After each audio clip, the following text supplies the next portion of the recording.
What's happening, ladies and gentlemen? Welcome to the UFO Garage podcast. It's that time of the weekend again where we get to say, yes, hopefully you are done with work for the week and you're able to come in and hang out with us in the garage and just kick back, maybe have a few drinks if that's your thing. I know I'm going to be having some tonight because I'm excited. As you all know, our guest tonight is someone who likes to have a good time and has a ton of fun, which I believe is absolutely the vibe that if you've been listening to Joe and Ben here in the UFO Garage podcast, you know that they're all about that. A couple quick things, guys. If you could like this video, that would help a lot. If you want to ring that bell so that you get notified anytime you're going to be going that we go live, it will notify you. Please do that. That would be majorly helpful for us. And then really quick too, some big news. I know Joe and Ben have mentioned this before. I think officially now, guys, Manscaped is up and running as an official partner of UFO Garage Podcast. So if you guys want, I believe, oh man, I should have asked them. Guys, forgive me if I get the percentage wrong. It's either 10 or 20%, somewhere in there. I think, let's say 10% to be safe. So if it's more, I'll let you know. But if you use the promo code UFO Garage, all capitalized, you can get, I believe, 10% off if you decide to go and do that. For those of you that don't feel like doing that, that's okay too. But that's a great way to support the show. You can also subscribe, or I'm sorry, not subscribe. You can also become a monthly donor to the channel. I believe it's $1.99, and I could be wrong. This is all off the top of stuff. You could tell I'm ready for like Ben and Joe, just like you guys. I'm like, we got all the information here. But you guys can go down there and hit that, and you can support them that way. That's a great way to do it. And there's always the super chats. Those are always open, and those help more so whoever's live at the time. So I think it could be wrong, but if you guys do any super chats tonight, that'd be amazing. I love you guys so much. If you do that, I think that goes to me, but I'm not 100% positive. With all of that out of the way, one last thing I will mention. Tonight, as always, we have Spaced Out Radio, and Lynn Wallington will be going live tonight. I'd like to see who she's got on if they have it up. I don't see it up there. I was hoping it might have it listed. Lynn, if you're listening, or Dave, if you're on here, I don't see it listed. So guys, I apologize if Lynn is not actually on tonight. I don't see anything listed for them, but please check them out. Spaced Out Radio, Dave Scott, Lynn Wallington on the weekends. They'll be rolling on at midnight Eastern Central Standard Time, and they'll be up and running there. So without anything else to add here, let's see who all we got in the chat here, guys. Let's see. Zero Cool, welcome to the chat. Luis Montez. Now, from the new, freshly acclaimed Coast to Coast, what is Coast to Coast Garage? You guys, there's a new podcast with Sonny and Lewis. You guys should go check them out. They had Chad Smith on there last night. We had Dave Scott. I hopped on for a hot second, but that ain't nothing to talk about right there. So please welcome them. Wes H., welcome to the chat. We have got... Sonny's in the house too. Coast to Coast is in here. Chuck Elliott, welcome. Chad Smith, if you're still in here, thank you for showing up. Let's see who else we got. 509 Divine Pines, what's happening, brother? Glad you're here with us tonight. Akashi Chris, if I said your name wrong, I apologize. Appreciate you coming in and hanging out with us tonight. Stephen Greer's Flair. That is an amazing. That's a solid name right there. Welcome to the chat, Apollo. Appreciate you. Grant Alexander, thank you for coming in and hanging out. Tammy Finnegan, an OG here in the chat, as we all know her. Thank you for coming and hanging out. As always, guys, if you have any questions tonight, and it looks like it is 20% off. So, guys, for the Manscaped, use that UFO Garage, 20% off. Go on now. We can, let's see. I had somebody else I totally lost my train of thought. I had someone else I was going to say, thank you for here. Put any questions you have for our guest tonight. For Aliengirl111, please put them in caps because I have a small attention span and it's hard to see. And if you guys don't put it out there, I might miss it. And if I do, put it back up again. I won't be offended. I promise. All right, guys. So we talk about this every week. By the way, I'm in a new location, so I apologize for the background here. This is actually my brother's house. This is his location, so I got some new equipment. Hopefully everything sounds good for us tonight, and we're going to be up and running here. Let's see what else. So we've got that going on. That's our podcast back there. Sorry, Ben and Joe. I was gonna rip it down, but I was like, he's got it stapled to the wall. I don't want to upset him too much. So sorry about that being back there, guys. But other than that, let's get this going. So you guys know the rules. We're gonna be hopping in the van tonight. We're gonna go take a spin wherever it takes us into the cosmos and beyond, and we're gonna have a conversation. If you guys do not know Amy, or as we all know her in many, many chats, Aliengirl111. I believe, I'm Amy. I'm going to bring her in a second. I'm going to confirm, but I believe you can find her anywhere on any of the platforms, pretty much at Amy or at Aliengirl111. I believe it might be something different on Instagram. But for those that have hung out in her YouTube channel before, you guys know that she's all about having a good time, having a party, and she's also about bringing those facts forward. Whatever happens, happens. I don't think anybody else has a vibe like hers that I'm aware of. It's definitely unique. It's definitely her own thing. It is not copied. It is unique to Amy. So without anything else to add, guys, let's get this party going. Amy, I want to welcome you to the show. Hey, what's up? Thank you for coming and hanging out in the garage. I know it's not with the boys tonight, but I'm sure at some point in time they'll come back around and maybe you'll be hopping in with them and go take a cruise in their nice little car there. So how's your weekend going, Amy, first and foremost? Awesome. Well, thank you so much for letting me come on the show. I love what you're doing here on the weekends with the BigWilly, doing like a Saturday weekend thing here on UFO Garage continuously. I think it's so freaking cool. Thank you so much for the introduction. That was so sweet. I am just super excited to be here. I've always wanted to be on UFO Garage, and my dreams have come true tonight. Heck yeah. Well, we appreciate you for sure coming on. And also, guys, keep an eye out for it. I believe it is. Is it tomorrow night that you have Doc Skinner on? Yeah. Nice. The whole Yeah. Disclosure Con thing, man. It's like Disclosure Con or bust right now. Like, Heck yeah. I'm hoping I make it to Pine Top. I don't know, man. I got a flat tire today. Oh no. I don't know what's gonna happen. I think I'm gonna make it. Like, send me No. some good vibes. But yeah, I got Doc Skinner coming on tomorrow night, and he's Heck gonna be talking about Disclosure Con happening in Pine Top, Arizona next weekend. And there's gonna be all sorts of people at that conference. Travis Walton. But yeah, I managed to get Doc Skinner. He's coming. He's kind of a hard one to get. He was hard to track down, but yeah, he's in, and we're gonna do this. Well, if you guys noticed too, I got it pinned here in the chat. This is Amy. This is your YouTube channel. So guys, if you could please go like and subscribe to that. Obviously, I've got it lit up on the screen here, and I'll make sure I get it into the description. So if you're watching this back via podcast format, you can go down there and click, and I'll make sure I have that link lit up so that you guys can go subscribe to her. Because right now, Amy, you're at 882 subscribers. So I would like to make it a personal goal tonight, guys. Let's push for this if we can. Yeah, I mean, heck yeah, at least over 900. Let's do that. Let's see if we can get to over 900. 20, just 20 more, guys. 20 more, and we'll be excited for that. It's happening, though. I'm really excited. That's a big goal. It's huge to get to, and I just am so thankful to everybody who's been watching, and yeah, it'll happen. So go like it. Yeah, let me throw down. You guys got to go like. You guys got to go subscribe to Aliengirl111. Hit that notification bell. We've got all sorts of fun stuff happening on the channel. Always kind of like going places. Who knows where we'll end up? You know, I like to grab my GoPro and just go things.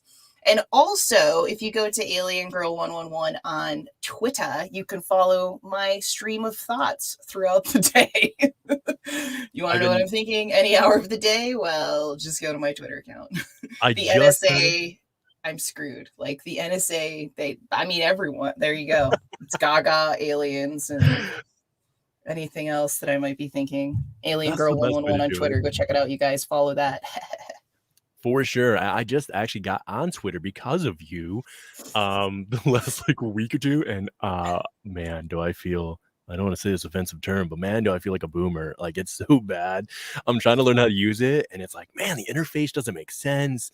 I'm trying to make sure I accidentally, and thank God I was smart enough to go back and delete it, but I retweeted my own tweet at one point. I was like, oh my God, I know it looked bad. So I'm trying to figure it out, but it is exciting because you can connect and follow people. There's no obligation for them to follow you back. And like you said, you get to hear their thoughts throughout the day live as it's happening, which I'm excited about. One other really quick thing, and then we're already on the road here. We're already traveling down the street.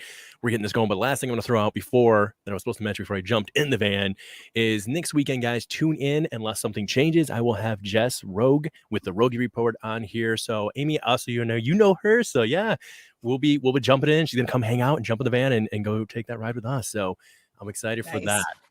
But yeah, other than that, enough about me and all that nature. What do you think about all these conferences kicking off. I know you mentioned already a little bit with like some of your luck with it, but are you excited to kind of get back in person a little bit and have this face-to-face interaction, that energy level? I totally live for it, man. I live for it. I feel like I've just come out of a cave from a long, dark, horrible cave. And I'm just like, I'm on my hands and my knees and I'm like out there and I'm like ready to hang out with humans and talk about aliens. And I ain't gonna hide from it anymore. I love aliens. This is who I am. The new season has come. Yeah. So yeah, I guess you could say I'm excited. Yeah. Really hoping this whole disclosure thing happens, this disclosure con thing happens in Pine Top, Arizona, but I think it's going to. My car seems, it seems it's going to happen. It's going to happen. I think so too. I think so. Really quick, this is kind of a random question. I hope. I've got to. Hey, you speak those positive vibes, okay? Listen, I've been a big. When I first started on this little bit of a journey, I don't even know what to call it, whatever you want to call it in life, but this journey of this path, right? Because it is a path. It is like a. Oh gosh, yes.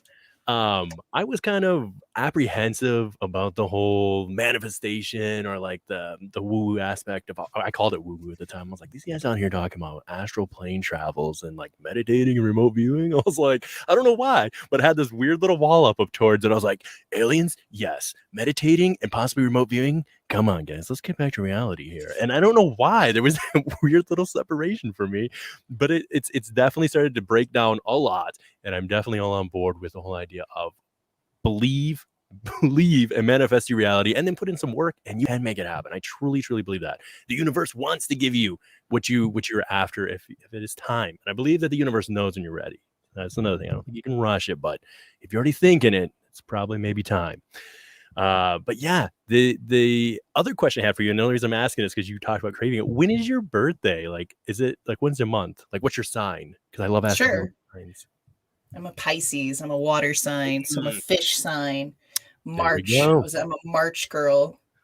Heck yeah, a March girl. See, I'm a, who knows? My mom tries to claim I'm like a Leo, and I'm like, Mom, I don't think that's a thing. Like, it's not, because I was born August 25th, and so I think I was like on a cutoff or whatever, but I'm definitely Virgo. I'm pretty sure. I was like looking up all their like traits, and I even looked up the date, and it's definitely Virgo, but she was like, well, back when you were born in your time, they changed it. And I was like, I don't think they've been changing the astrological alignments, but maybe they have. Have they been moving them around? I don't know. But really quick for everybody in the chat, what's your guys' signs? I just love knowing people and their signs. And do you put any stock in that? Do you think that when you just meet somebody, you just connect with them right off the bat? Do you put anything in that? Do you think some of that plays into it? No, I don't put anything into horoscopes if I meet someone right off the bat. Like if I meet somebody, it's all about just the vibe and the connection. And, that can be really, really intense. But I do think there are connections to astrological signs and the science behind it.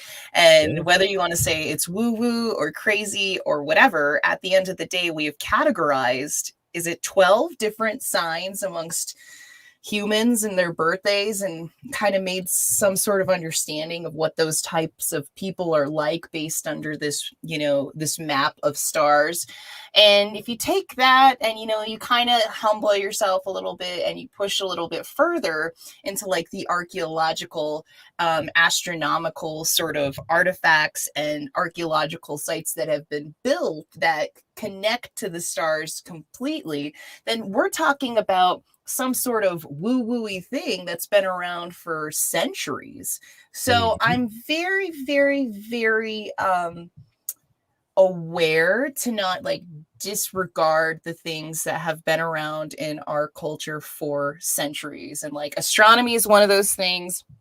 Religion's one of those things, it's just kind of like it becomes part of your culture. And like if you can't really decipher where this concept came from, how it developed, and it's still with us today, I do tend to think in the back of my mind there's some sort of value behind that. But on another level, I worked at a grocery store, and I'd always have to check IDs for liquor, right? So I check IDs and I always be like, oh, like, are you a Pisces? Like, it was in my birthday month. And I remember And then they would be like, yes. And then I would say, so are you emotional? And then they'd be like, oh my God, yeah. And then one lady came up.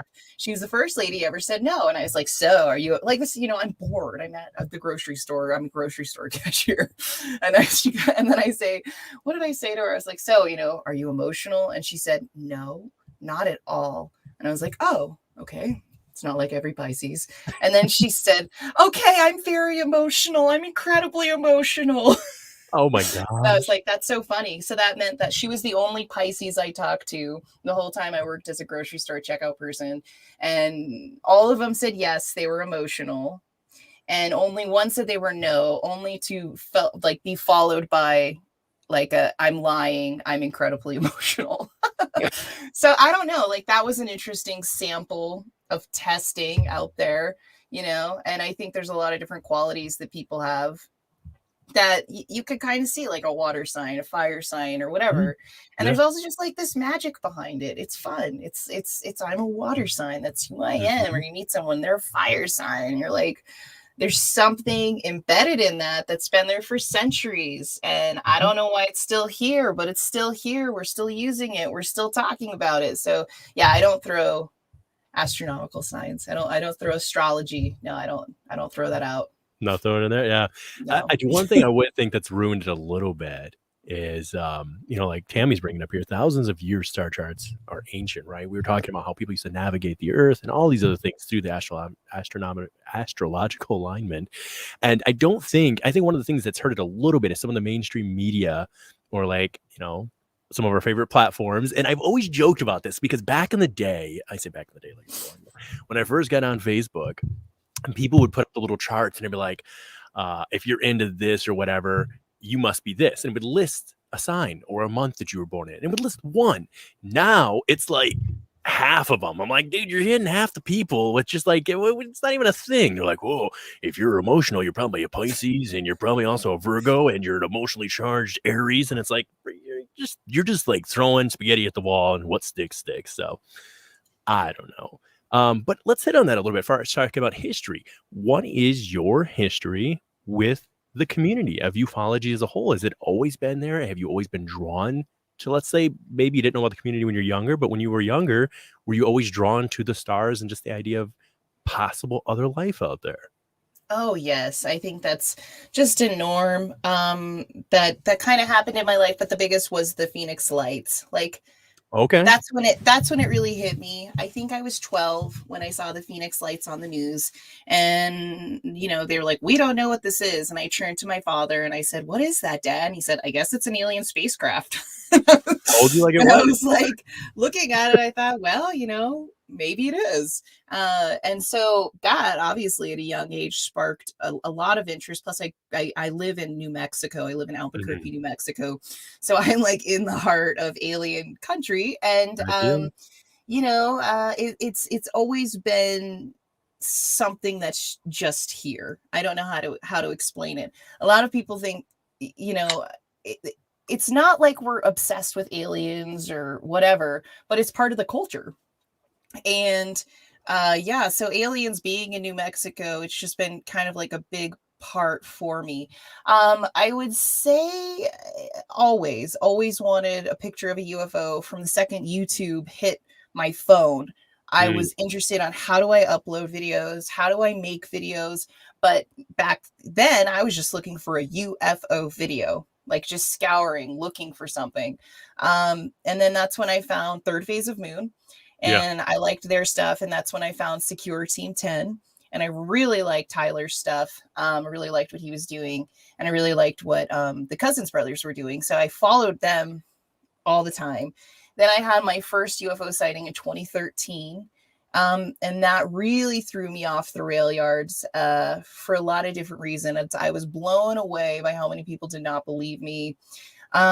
Just really close friends and family who just did not want to hear that I saw a triangular craft that was not of something that I had ever seen in the sky before, even though I completely believed in myself. And I thought, these are people who think of me as like a logical, rational person. Suddenly didn't believe me. And that was incredibly annoying to me. So in order to research my sanity, it became kind of like a quest at that point in 2013 to look at as much raw footage as I could of triangular craft in March of 2013. So, you know, I was just on the internet constantly trying to look for footage from March of 2013. And so that's when I really started to get into watching the raw footage from Third Phase of Moon, which is still why I'm a huge supporter. I am a sponsor of Third Phase of Moon. I'm also a moderator, but on a different channel. But, you know, I'm kind of cool like that. And the reason I sponsor them and I'm such a proponent of them is because I feel like we have the mainstream media that's going to only tell us what UFOs are real based on what the Pentagon confirms versus having a continual stream. Like if somebody sees a UFO, all right, and they send it to the Cousins brothers, they're going to put it up right away if it looks totally legit. You have no other news source with that intense like speed to get that UFO sighting out. Yeah. So then I got really obsessed with that. And then that's when and then they introduced the live chat and I was just like totally screwed. And then I'm just talking about how the addictions all came in. And like, I was like, this is so cool. I can't believe I'm interacting with, you know, with Tyler and the Cousins brothers and all these people, and they're hanging out in the chat with us. Because I remember when they launched the chat for Third Phase of Moon and there was only like 50 people in it. And I was like, holy kabooly, what's up, Red and Black? You know, like fucking flipping out. And that was it. Like I was just in it. I wanted to like, you know, take it all in. And then so the UFO thing got it racked up. And then channels would get demonetized. A lot of my favorite UFO channels would get demonetized. And so like back in the day when it was like, I finally got a cell phone in my hand and I could, sorry if this is too much, but don't go. So UFO, so you get the UFO, right? I'm on YouTube for the first time and I'm like searching UFO and I can find a bunch of raw actual footage, okay, back in the day. And when I type in UFO footage, guess who comes up? Third Phase of Moon, 20 videos. All right. It's that way for 8 years, 6 years, 7 years. It's Secure Team Ted, Third Phase of Moon, UFO Man, like all these other channels come up in the search. And then I remember the day that the algorithm totally changed and you couldn't search for anything. You know what I mean? Like if you type in UFO, it was all mainstream stuff. And that's what it is now. And on top of it, they were trying to pull the plug on big channels like Third Phase of Moon. Okay. Yeah. So they tried to demonetize Third Phase of Moon once, and it I don't know, man, it pissed me off on so many different levels because these are guys who they grab their cameras and they roll out a volcano that's about like freaking explode and they're like filming and they're gonna and so then I started just tweeting every video of people who I felt needed the support. Of people who are creating content that I think is legit. So, you know, I talk about my Twitter account being a stream of my thoughts, but it's also really a stream of what I think should be in the YouTube algorithm personally. Like if you're really looking for UFO stuff, you know, you should go on hashtag UFO Twitter. You should look for people who you are not going to find the content creators you're looking for that are authentic and real if you're hanging out looking on UFOs on YouTube. You're not going to do it. We're not going to pop up. We're but it's not going to pop up. You're not going to find those authentic voices, you know. And so that became another thing, is like anytime somebody, I don't, you know, and there's all these weird, that's what I love about UFO Garage and Ben and Joe and you, is like it's very expansive energy. Like there's no room in the UFO community to be so offish, you know. Like we talk about, like when people start talking about different cliques in the UFO community, I'm like, are you kidding me? You guys, did you look in the mirror? Like we are all such total dork weirdos. Okay. Yeah. We're all chatting on a chat room. Yeah, cool. Talking about aliens. Oh yeah, well, you know what, I don't like you because you don't like Greer. It's like, shut up, you guys. And if you can grab a camera, if you can grab a microphone and put yourself on the internet and start talking about aliens, you have my support 100%. I will tweet you. You are putting yourself out there in a time when people do, they will rip you apart no matter what you do. You Heck know, yeah. just do it, man. And the way I see it is the more haters, the more lovers, man. And as far as I've gone in this journey, as you were talking, BigWilly, that tends to be what it is. I have way more people who I'm resonating with than people who I don't really resonate with, if that Yeah. makes sense. Yeah. No, I always felt that was some of the best advice my dad, both my parents always gave me. As they said, in life, and I know we all deal with this, and I still am struggling with it at times, but I'm getting better. As I always said, you're always, when you go to do something, no matter what way you go, you're going to offend somebody. So why just be true to yourself, stick with that, and go with it. And I felt that that's the best thing. 'Cause at the end of the day, you got to look yourself in the mirror, right? It's you and your thoughts. And if you are in a state right now where you're just doing it and putting that show on for other people, I would encourage you to at least take the chance to step out, because there is this beautiful community. You're gonna find I just seen a second ago who was talking about it right here. Someone was talking about, oh, right here.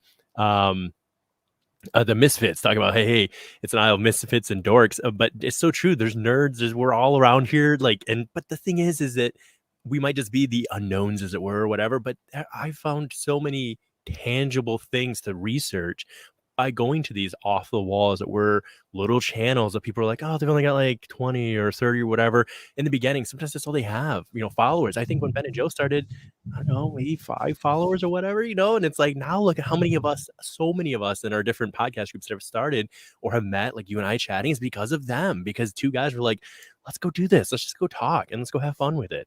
It's so funny. That was something and I think to today, and I'll stand up for them a little bit on this. I know people have before as well, but they get a lot of flack sometimes for people coming at them, being like, you guys are joking around too much. You guys are having a little too much fun.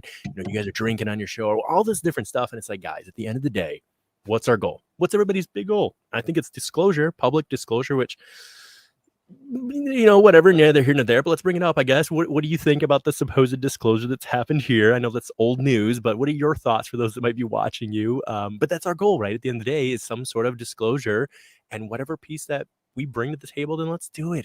Who cares how it's getting out? It's my opinion. If the information is getting out, and that's just kind of my personal thought. I know people say, well, I don't trust Dude, that I'm person, but so on I board don't with know. this thought, because I'm so been thinking about this actually today.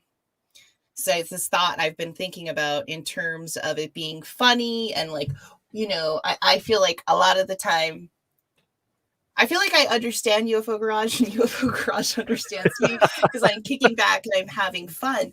But, Yeah. there's this whole group of people who just want to take this so seriously. And I understand being serious, you guys. But like, if I want to be honest, we're a long shot from getting there.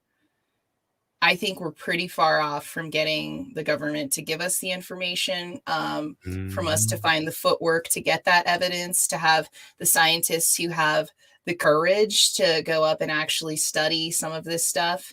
And this morning I was thinking about the Zimbabwe school incident. Oh, love that one. And I became a little frustrated in my thoughts, which is why I go podcast, you guys, because I get frustrated in my mind, an inner rage that I must unleash onto you guys. And what it has to do with is, so much of the time, because I was talking to Christina Gomez on my show last week. Oh yeah, love Christina. And I do too. And I was telling her, you know what, Christina, the thing about it is, it's like, it's not that like I'm trying to be egotistical when I say like I believe and like I feel like I know that the Zimbabwe school incident happened. Like I feel like that totally happened. I feel like I have enough evidence to put that together, right? Yeah. And that's not enough for people. Mm-hmm. Okay, wait, let me break this down.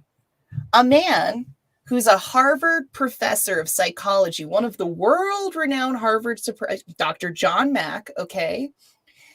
The aliens land, like 60 kids see the aliens. The aliens look in their eyes on the school ground playground. There's ships right there. They're sending telepathic messages to children who remember the messages 25 years later.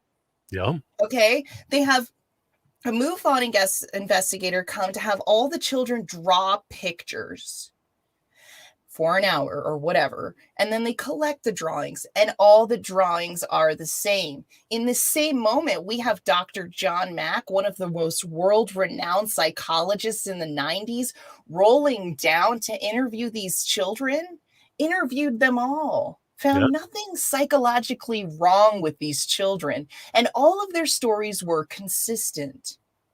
So that's a lot of evidence. Let me go one more step though, okay?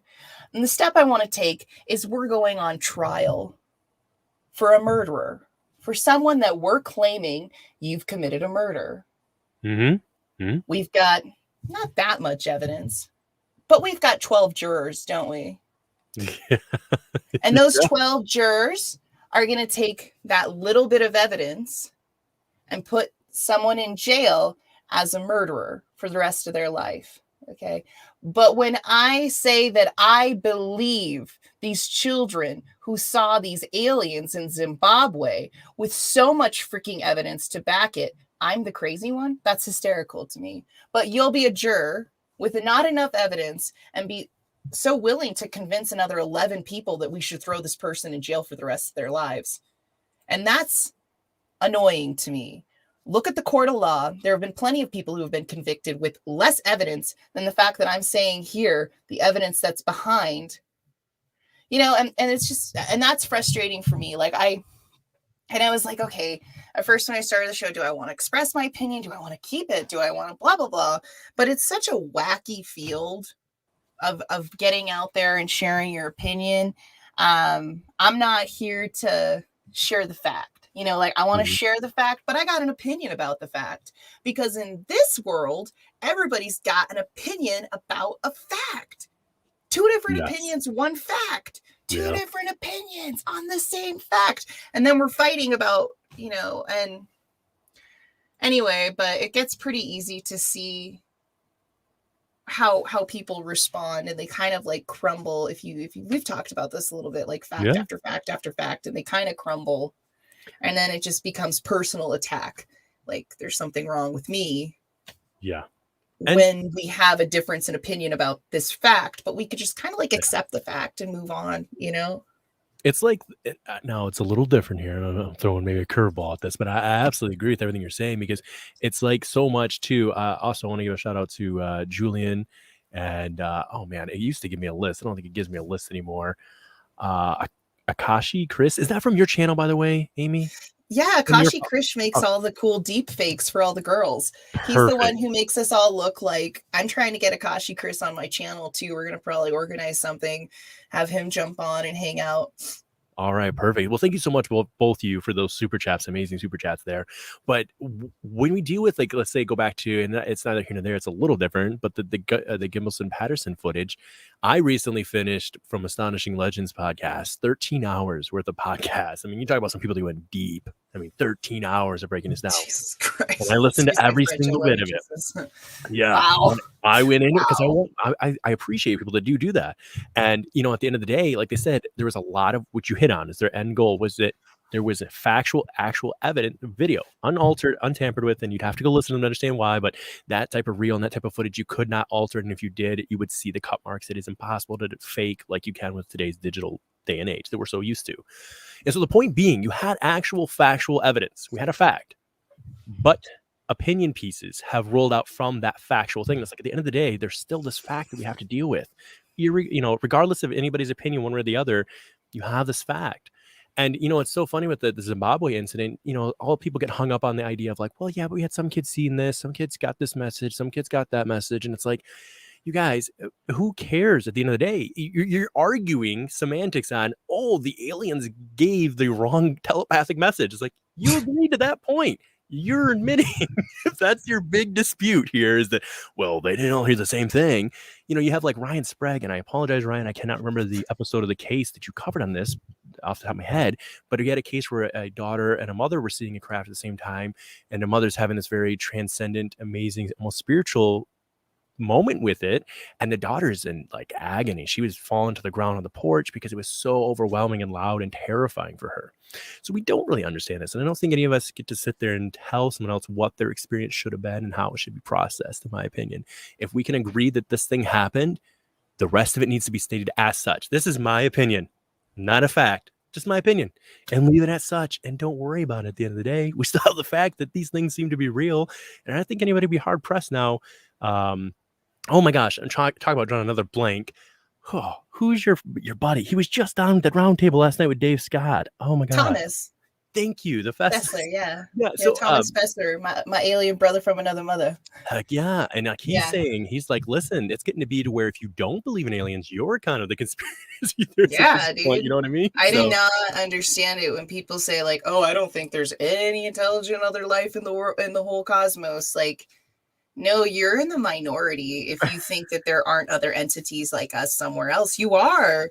You really are. Like people who like so the agreed. the sci-fi movies we watch, like it's just how it is. You know, we've seen these things roll out. You watch a sci-fi movie from 30 years ago and it turns out to be like 10 times better of what it is actually in 2021. And it's because we self-manifest as a society, right? Yes. We self-manifest as a society. And so you just kind of see that. And so I just feel like we're self-manifesting into our awareness that we are not alone in the universe. You know, I can't say that aliens have ever been here. And I was watching something the other day by Neil deGrasse Tyson, and he made a really good point, which is like, if there's an alien, we have live streaming software on everything, right? Like, how could we miss somebody live streaming an alien? And we couldn't. You know, it's too quick. It's too, you know, I really don't. I mean, maybe I mean, maybe the government can control, but I think it's just too much.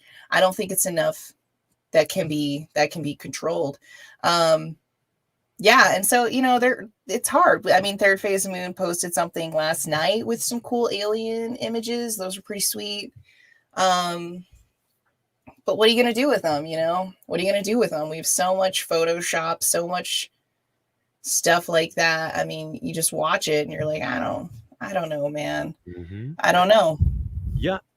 To Allison's point here, too, one of the comments is that, you know, the same thing happened here in Australia in the 80s. Everyone saw something at a school and they all drew the same picture. How can anyone say they all got it wrong? 100%, Allison. That case is fascinating to me, too, because it is funny that the Zimbabwe case was the one that blew up. But the one right there in Australia, I went back and found some an old documentary, not a good one on it. And it was, it at least got me to Facebook, which helped me find some of these people. I totally stalked some people to like try and find. I was like, there's got to be more, right, than the main documentary. And it's always more than that, because whatever they put out there, they're okay with putting out there is always like, there's more, right? So I managed to find one of them, and they had posted some of their own opinions on it. And what they'd said, the same thing happened where they'd seen this. But at the end of the day, there was a craft that landed, and that was admitted and covered. And at the end of the day, if all we need is that proof and that evidence, like Neil deGrasse Tyson is saying, and he has a little bit of a point. But what we don't understand is that we're expecting these things, whatever they are, the phenomenon, I'll say that, to behave in the realms and the manner and the laws of physics as we understand them. And I think we need to recognize that clearly we don't have we don't understand how physics works just yet. So just because, or even dimensionally, just because they're not operating the way we think they should and they're not captured by our equipment does not mean that thing doesn't exist. It's just we're not there yet to capture it. And for that person being that kind of person, I mean, my brother's a little bit like that. He's always said on our show, if I can't feel, touch, and see it, I have a hard time believing it, because then I'm going on faith. And, you know, that's fine. That's how you are. But you don't get to go around and judge anybody who, you know, is going on faith sometimes.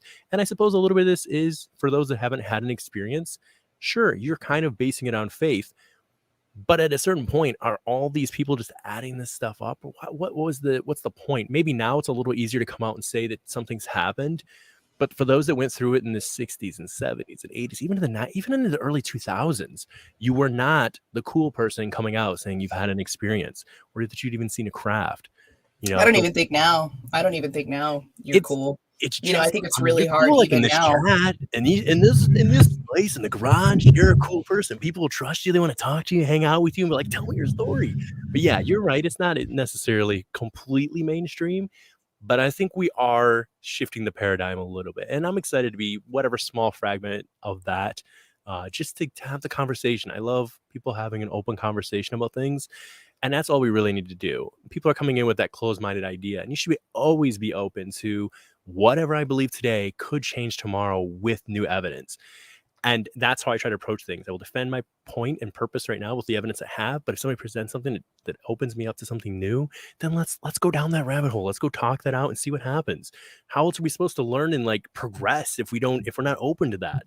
And I don't know, I guess to me, I try to just say I do recognize that I know nothing yet. And I'm just excited to see where this journey takes us. You know what I mean? I feel like it's gonna come Yeah. out. Like you're always saying, your introduction for the channel, right? One day it's gonna come out. Yes. Yes. And I changed it in terms of like, because I'm always trying to like not look like an egotist or like changing. I get that a lot. Like, you shouldn't be messing with people's worldview, Amy. And I'm not. If you don't want your worldview to be messed with, don't watch my show. You know, the reason I have a show is so I don't talk to you normies during the week, because I know you don't like to hear it, and it ain't going to be shut off. I'm not shutting this off. So messing with people's worldviews. So, and you bring this up, and I think really it's important to talk about belief, because if Avi Loeb did not believe that Oumuamua was somehow extraterrestrial in nature, he would not be fighting this. And it all hinges on belief. It all hinges on belief, you know. And guess what? The Galileo Project has a lot of sophisticated sponsors. It is not just a band of crazy gaggles and losers. No, these are physicists. These are scientists. These are people who have been studying research-based data about all sorts of things in terms of the universe. If you actually just even follow space news, it's ridiculous. It's ridiculous to even kind of fathom the idea that there wouldn't be aliens somewhere in the world, or not in the world, but you know what I mean, in the cosmos. So the belief is where I really start to get confused in terms of like what I'm trying to do. I'm not trying to screw with someone's worldview. I'm not, because I'm allowed to have a worldview too. You know, and if you don't want to hear it, turn it off, hang up on me, unfollow me on Twitter, whatever. If you don't like it, throw it to the wayside. I don't care. But I believe that aliens are real. Do I know if they're the Greys? I'm pretty fucking sure they're gray. Yeah. Do I think they're out there? Yeah. Do I think there's a lot? Do I think that they're visiting us? Yes. And how do I know this? The same way that when you're a juror on your jury at that trial, looking at that person saying, I think they're a murderer. Okay. My voice matters just as much as your voice does that day. I'm allowed to say that I believe this exists, just like you're allowed to tell somebody that you are going to say is a murderer. You're going to point a finger at somebody you don't know based on evidence that has been brought up to you in a way that's as objective as possible. And you can make that decision to put someone in jail the rest of your life. Okay. Yeah. I'm allowed to say that I believe aliens exist. If humans are able to congregate and put other humans into tiny little cells for the rest of their life, I'm allowed to say that. And you know what? Avi Loeb it's all he's doing. I believe. He doesn't even say he believes, but he does a really good job keeping the objective thing up, keeping the scientist stuff up. But at some point, through the research, through the correlation of all this stuff, there has to be a point when you say, I know this is real. I feel like I know this is real. And scientists will never express that. A lot of these really good podcasts, you know, I mean, a lot of, like, I think people like Jimmy Church might never express that, like, he totally 100% believes in aliens, but he's besties with Richard Dolan, you know, and he's been in this community for so long. Like, you start to get to know people in the community who are doing this research, and you start to hear things like behind the scenes where people aren't creating content, when you're not being a mic on a YouTube channel, when you're not anywhere on the internet, and you're just like one person in front of each other, like a conference, and you get some real stuff that starts to come out, the stuff that we're not allowed to talk about. Yeah. Speaking of Richie, by the way, guys, go over to the UFO Garage. It's just UFO Garage Twitter, and you can find they tweeted at Richie. Richie Dolan. He gets called to jury duty a lot. That's funny. If he ever wants to come on and hang out, with the garage and the boys over here, they'd love to have you. So maybe think about that. We love you. Had a great question by the way. So I'd love to ask you this, Amy. I believe 100%, but he says, what would it take for everyone to believe? And I know you hit on some of that and some of what you were just talking about, but I would love to hear your opinion just on that thought right there. There's so many people who will never believe. There are so many sheeple, right? Like sheep and people. Sheeple. I'm sorry. It's a freaking lemming fest out there, man. And they will run deep into that night, wide over a cliff. And it's kind of one of those things, man. Like, I don't know, where if you like live in one of these dystopian insular societies, right? Like we read in these dystopian books, like 1984 and stuff like this. Like this stuff exists on the planet Earth, man. Like, all we got to do is look at the Holocaust with the Nazis, and all you got to do is look at a couple different things that happened in history that were totally freaking jacked up and backwards, and they look nothing different than a crazy sci-fi dystopian novel. It looks exactly the same, and it all comes down to how people organize their power and how it's structured, and we just really got to be careful about the information that people give us, and we always need to be our own agency. Like if the internet went down today, if there was one of those, what are they called? Come on. The propulsion, like EMPs, right? Or the solar flares. Yeah. No, Those are the two that are going to kill us. Well, the EMPs won't kill us. We'll just have to hone back into like what our authentic core is in terms of like connecting with frequencies. We wouldn't have this internet. We wouldn't have all this stuff, but we'd probably immediately, I would go back to bartering. I'd be like, what do I have? Like, I need some stuff. I'm going to go to my neighbor. I have no electricity. I have no internet. You know, Tom's next door or whatever. I'll go knock on his door, see if he has some eggs. I got a slice of bread. Like this is kind of where it rolls out. And, it's just a very interesting ride, man. And I do get really concerned about going with the flow and thinking what everybody else is thinking and going with what everybody else is telling you and trusting everything. I don't know, man. It's okay. It's okay. It's okay to authentically believe. And maybe there needs to be more opinions, especially when it comes to people that like I just straight up don't believe. I used to be like, well, I don't want to talk about Wilcox and I don't want to talk about Corey Good because I don't want to hurt their feelings, but I don't believe them. I don't believe them. You didn't like his meditation session the other day? Come on. I don't believe them at all. I think, but I will say this, like if people are getting value out of Wilcox material, which I think they are, because they'll watch it and they'll give him hundreds of dollars throughout a stream, and whether that's for entertainment value, spiritual value, I don't know. But obviously David Wilcox has a value and so does Corey Good, but I don't believe them. Right. I don't believe them. I think a lot of, me and you have talked about this, and I definitely astral project like throughout the whole freaking day. I am not kidding. Like I do not live in my 3D world. I think people can understand what I'm saying. I don't. I live on a different freaking field where I want to be tweeting. I want to be live streaming. And then like I feel that energy always kind of like rack up a little bit. Like it kind of goes up a little bit sometimes. Like especially if I go to like a conference or something, it starts to get like heightened or like something like that. And when that happens, like I would consider like these really clairvoyant telepathic sort of connections that always blow my mind. And really strong like remote viewing and stuff like that. I don't know. So, I'm the astral projection thing. This is what I think happened with Corey. I think he meditated. If I believe that Corey believes himself. Yeah. Right. Which is the thing. If I believe that Corey believes himself, that he went through all of this was real. Okay. 20 and back, baby. And, it's kind of like, I don't know, man. There's some. I'm just gonna talk.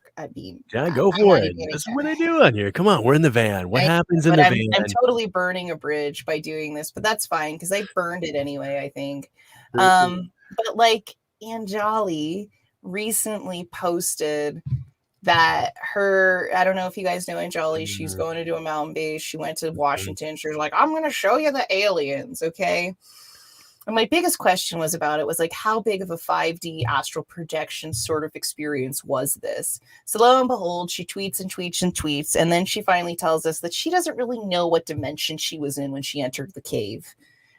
And it's like, well, that's kind of the beginning of your adventure. Like, and you're telling me it's interdimensional, you know, and then you're also telling me you're going to produce me physical evidence. So like, you're going to give me interdimensional evidence here. Look, here's some evidence. Like what, what, I mean, it's cool. It's everything. And you can manifest magic in your hand as much as you want. And I believe in the miracle of manifestation. But that's hard for me, is the connection between these things. And it makes me sad, because I do feel like there's a correlation a lot with abductees. Like that's especially a lot of ones, you know, where I really believe them. It's the same story where it's hazy and it's hard for them to remember.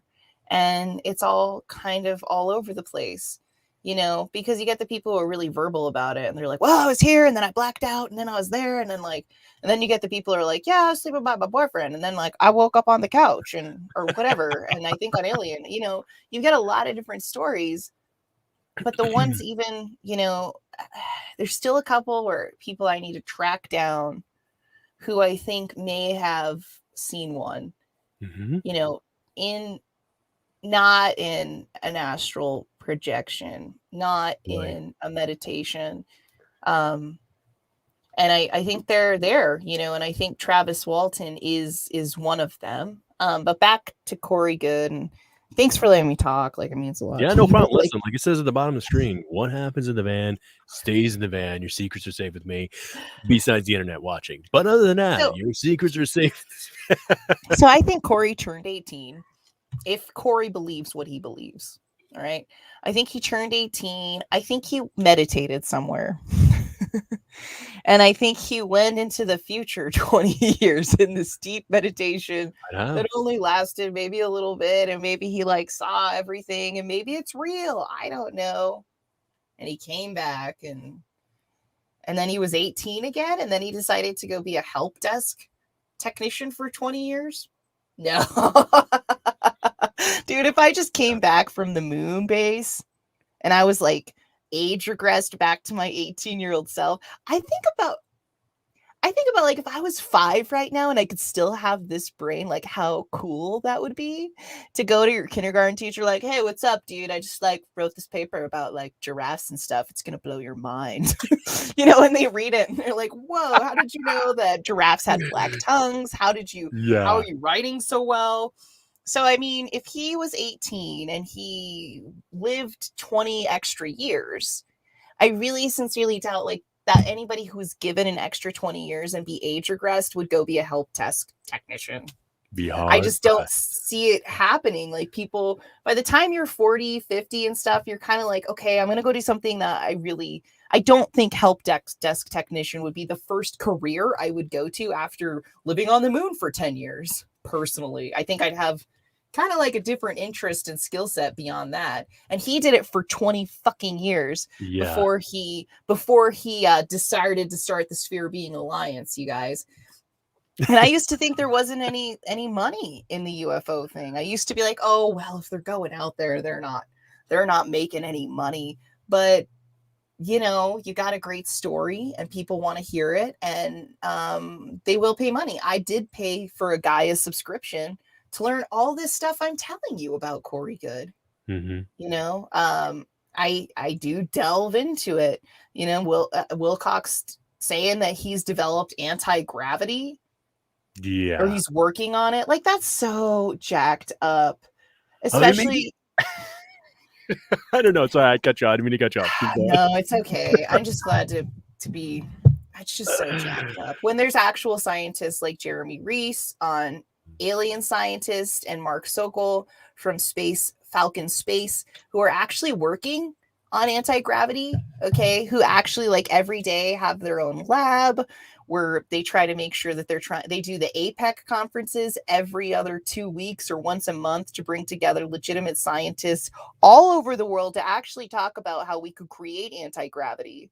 you know, but then what happens? Wilcox knows it's just like a tag that's getting a lot of energy, you know. Oh, people are interested in building anti-gravity. I see that that's getting a lot of views on YouTube. Well, I'm going to get my incense out and my giant crystals out, and I'm going to say some crazy stuff just to suck you in, man.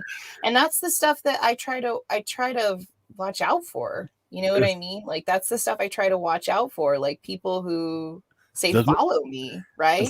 Zero cool. That's what they say. He's gotta pay the bills, yo. I mean, yeah, I get it. I do get that. Me too. That's why I work. Yeah. I don't just get on the internet and tell you guys all to come join my cult. Like, right? I could do that too. Oh, hey guys, so I just got off the spaceship and they gave me a message specifically for you. I could do that for hours and hours. Oh, Amy, what color were they? Well, they look just like you and me, except way more attractive. Like, or whatever, dude. You can make up all sorts of stuff. Lewis has a question for you, Amy, and I apologize, guys. I know I missed some of the chats here. I'll come back to them or grab them if I can. If I missed yours, please put it back in the chat again. But Lewis wants to know, what's astral projection? Just curious. And that's a great question for those who might be in the chat who are not unfamiliar. So, Amy, in your opinion, what do you perceive? Because I know maybe, and this is argumentable, people, whatever, have different experiences. But in your opinion, what is astral projection? Oh, yeah. So I do think that astral projection is a deep state of meditation or fixation or psychic energy that you have like in one area that can definitely open up your third eye to dimensional experiences. And a lot of people, not a lot of people, but some people say that when they have an alien abduction experience, that it's usually through some sort of dimensional experience. And instead of actually kind of like saying, I had a tangible experience, I touched the alien, they were right in front of me, I saw them in the eyes. And you get this with like Stephen Greer a lot. Like, he'll say he astral projected onto a spaceship accidentally, and he literally says this in one of the documentaries. He's like, oh, my head popped into one of the spaceships, and they were like, how'd you get here, Steven? And he was like, oh, I'm astral projecting again. And you're like, and you're just like, you get these moments where you're like, wait a second, like, I could make that up in my head too, you know. But there are things and there are times in my day-to-day life where I do pick up on vibes and frequencies that I don't deny, and I acknowledge them. And I think we all should do that. All of us should do that all the time, regardless. I think that's just like the force of the universe, whatever the hell we're circling around and trying to get to, you know. So like, I mean, I think there's a reality to it, but sometimes I do think people abuse the term astral projection. Especially like if you don't just say that. Like, I think if you have an abduction experience and it's done through astral projection, just say it. I've had experiences through astral projection. It was actually the first video I ever had on my channel. It was an astral projection experience.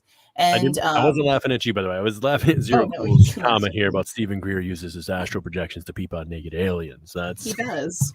That's what I'm saying, you guys. I didn't mean to be here. Like a help desk technician for 20 years after living on the moon for... Yeah, no, dude. If I just came off the moon and I was an 18-year-old after being 40,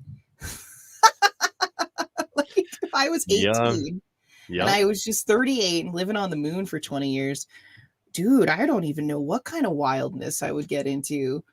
So this is interesting too. I agree with you. Like, and I don't know. I know some of it says, well, there was a way to repress your memories, and there might be something to that with the super soldier stuff. But you know, with Christina here, she said I used to be into cosmic disclosure with Corey Good, but eventually heard some of the inside info on how his stories are bull, unfortunate, but I still like the stories. It's like reading a good sci-fi novel. And you're not wrong. You know, what's funny about this, though, is that some of these people get massive attention, right? And Amy, I don't want to speak for you, but I feel like I went back and I was watching some of your original stuff because I didn't find you until you had Ben and Joe on. By the way, guys, if she had Ben and Joe on, you guys should go check that episode out. Pretty cool. And that was like my first introduction to your show because they were on, and I like caught it midway, so I caught it right before you opened it up the lines for other people to jump in. And Joe had like I don't know if he had a premonition moment or what, but he literally described Lee, and I don't think he'd ever watched your show before. And he described, if you go back and watch it, when you start playing the music, and he made this whole comment about the bathroom and all that. But when he's in there, he describes what he thinks the person looks like. He's like, "This is what I feel like the person who made this looks like," and it's literally Lee. It's like, it is exactly. He's like, just some tall, skinny guy wearing shades at all times with a leather jacket, and then just Lee pops out.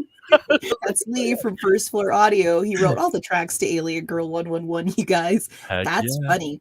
And that's the kind of stuff that we're talking about, you know, Willie. That's what we're talking about tonight is that, like, seeing Lee and knowing and having that remote viewed, and just with the network of people and like the circuitry of all of us tweeting and YouTubing and live streaming and all this stuff constantly. Some of these frequencies get louder, right? And that's one of them. Immediately, they knew who Lee from First Floor Audio was. How? Because the visual was sent to their mind, because we're all connected on the circuitry. And that's where a lot of the addiction starts to come from, you know, in terms of all of that, because you start to kind of see how it can expand, like where it can go, what's it going to do. Yeah. And I just think it's important, at least for me. It's not everybody's story. Some people don't want to talk about how they believe, but for me, I'm going to say what I think's real because I'm allowed to. And so much of the time I'm told that I'm screwing with people's personal life or their worldview, you know, and I'm not. I shut up and I'm quiet with my hands on my lap. If you're not interested or you don't want to talk about it, or we're going to get into a fight about it, I don't talk about it. And that's, you know, right here, like YJ over here. I don't believe I've ever seen you in the chat before. So welcome if you're new. I hope you subscribe. Normally get Ben and Joe on Thursdays, unless the baby comes soon. Shout out to Ben over there. Hope that baby any day, anytime. But they brought up a good point. They said, I've had some intense experiences. I never sought to make money from it. And I kind of became a recluse and still trying to make sense of it. And to that point, when I first started talking about this stuff, and I'm not even saying I had like experiences, I just wanted to approach the subject in the community with such like trepidation, because I didn't want to damage what ground had been broken, right? So for me, I would sweat so profusely in the beginning. Thank God we didn't have video, because I would just try to tell these stories, and I was like so afraid to get a name or a date or something wrong. And sometimes I still get a little bit hung up on it, but I was like, at the end of the day, we're getting the information out there. But it was just funny that was like, I feel like the approach that we took with it. And then you got people out there who just don't care. They're just whatever sells their books, whatever sells those tickets. And you know, it's unfortunate. And so not only are we dealing with the 3-letter agencies and the unknown agencies that we don't even know about, the black budget ones that are dealing with and messing with the information, we got to deal with those within the community. And if there is some sort of rift, that's the only thing I would say, is that if you are doing this, man, like, maybe get out of it. And for those that are legitimate, those that have had that we feel are been scrutinized, and we're like, there's a case that's real, this is it. And I feel like everybody has their couple cases that they're like, they hold to. If they're making a little bit of money, guys, let it go. Like, it's at the end of the day, they got to make a living too. So, and granted, yeah, you said that we have a job, but if we support them, like, especially I'm talking the ones who are like, they're trying to make a $5 profit, or they're selling a book for $20, guys, that's not ripping people off. That's really not. That's just writing about what happened and letting it come out. So I'm completely okay with that. And I feel that, like, you and I chatted one time off air saying that most people that have had an experience know when they're listening to someone if that person's experience is real or not. Even if it's different than your experience, you can just tell and feel and know what's happening.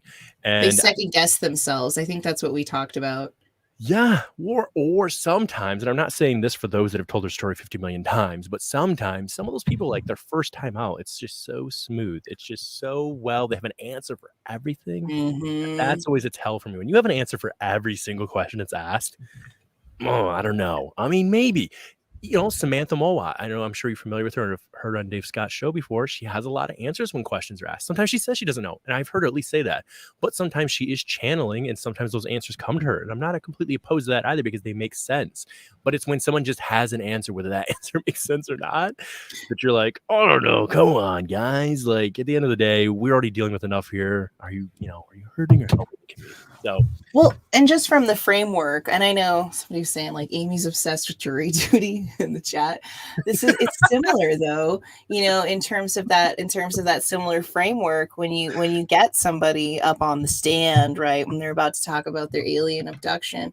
I believe people more when they kind of start out like, well, I'm not really one of these people. When someone starts out the story like that, like this was really out of the ordinary of what my life was. I wasn't expecting it, and especially they'll say things like, well, I don't really know where I was at, but like I know there was this entity in front of me, and it was kind of confusing, but I kind of like blacked out before it and saw a flying saucer.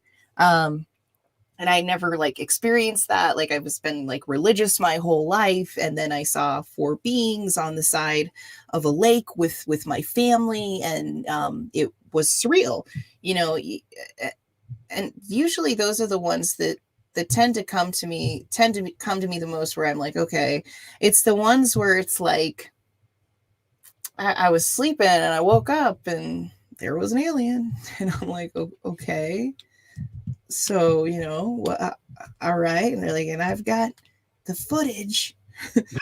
and then you look at the footage, and they're like, well, look right there. Lookity look. And you're like, kind of just looks like, it looks like that cloud in the sky. Yeah. That one time I saw Jesus, I don't know if that's the lighting, but yeah, I see it, and I feel bad saying that, but we have to be, and that was the huge rift, I think, when all of the Pentagon started confirming this video. Suddenly the raw footage from other channels became not valuable anymore. And this is what I was going off of to kind of find my construct of what I think UFOs are. And that's the argument that people have, like the government shouldn't be controlling what our construct of what an unidentified flying object is, but we have enough raw footage to kind of develop our understanding of what that is anyway. And yeah, it's just incredibly interesting, so fascinating, the rabbit Jesus hole on toast. what? Jesus. Yes, and I'm not disregarding it. Maybe, sure. But when I break it down to something like the Zimbabwe case, where there's all that evidence, there's so much information about the Roswell crash. There's so much evidence about so many other things. And, like you were talking about photos, and we were talking about, like, I think me and you talked about this before, but the Battle of Los Angeles. Yeah. Where there's that one photo. Yeah. Yes. And it's 100%. like crazy spotlights on a flying saucer, and there's a photo, and it made it in the newspaper.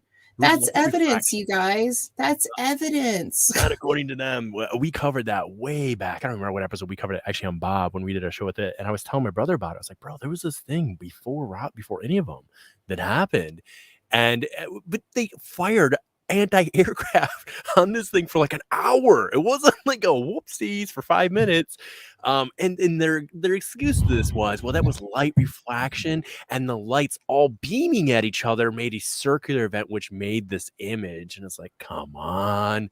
I get what you're saying about, like, you shine light to the dark and you can see the light beams and the particles and stuff I don't understand completely. Sure. Maybe it is. I don't know. Maybe it is. I don't know. No way. When you bring that together. We look at the bigger issues, the bigger events that have happened, like the Battle of Los Angeles or the White House lights in 1952. I love it when people are like, yes. I love it when people are like, oh, twice. They were 8-hour-long events. There are security personnel who are still alive today, or military personnel, who said that they saw that thing up there for freaking 3-4 hours. Yeah. And you have something like that, and the Phoenix Lights, and then you have the Battle of Los Angeles. And I just love it when people are like, well, they should have been, if they existed, they would land on the White House lawn. Well, they tried to, you guys. They tried to land on the White House lawn. And we scrambled fighter jets to go after them. That's what happened. So the big events like that, the ones where you can't question like that didn't happen. There's even video footage of the lights over the White House. There's a front page news article of them being like, we don't know what this was. And you even had, I think it was Eisenhower at the time, was like, I think it was flying saucers. Like, I mean, how many times does this have to be repeated throughout history before we accept it 100%? So like you're saying, yeah, people who don't believe that there are entities like us who are extraterrestrials somewhere in the cosmos are totally in the minority. But the people who are still in the minority are people that I would consider myself, and I think you too, you know, which is that they're visiting us. I still think that those of us who believe they're visiting us, I still think that's in a minority. Like even though we have the Tic Tac video and the gimbal footage and all this stuff, I still think a lot of people don't believe we're being visited. Like, that's not enough proof. Great. The footage that we have could be Chinese, could be Russian. No matter how much the Russian or the Chinese say it's not theirs, it still could very well be their stuff. At least there, you know, and even I struggle with it. Yeah. Like, there's times, I mean, it's hard. Like for me, and I love, Tammy, that you brought this up, you know, as far as Betty and Barney Hill. What stuck out to me the most with theirs, because I didn't really, and I've only really started getting into like studying the history of ufology like 2-3 years ago, and I feel like I'm but a Padawan at best. Like I'm just barely scraping it, right, the surface of it. But listening to those audio cassette tapes of Barney recalling, and now again, some might say, well, it was put into him and whatever else, but if nothing else, that gentleman believed in what he recalled happened to him are terrifying. You listen to that audio cassette, and I believe you can find it on YouTube even, of him being regressed, and he's telling what's going on. I mean, that is a man who's truly terrified. Okay. And I know we all have different experiences, and I'm not pushing to some sort of fear thing.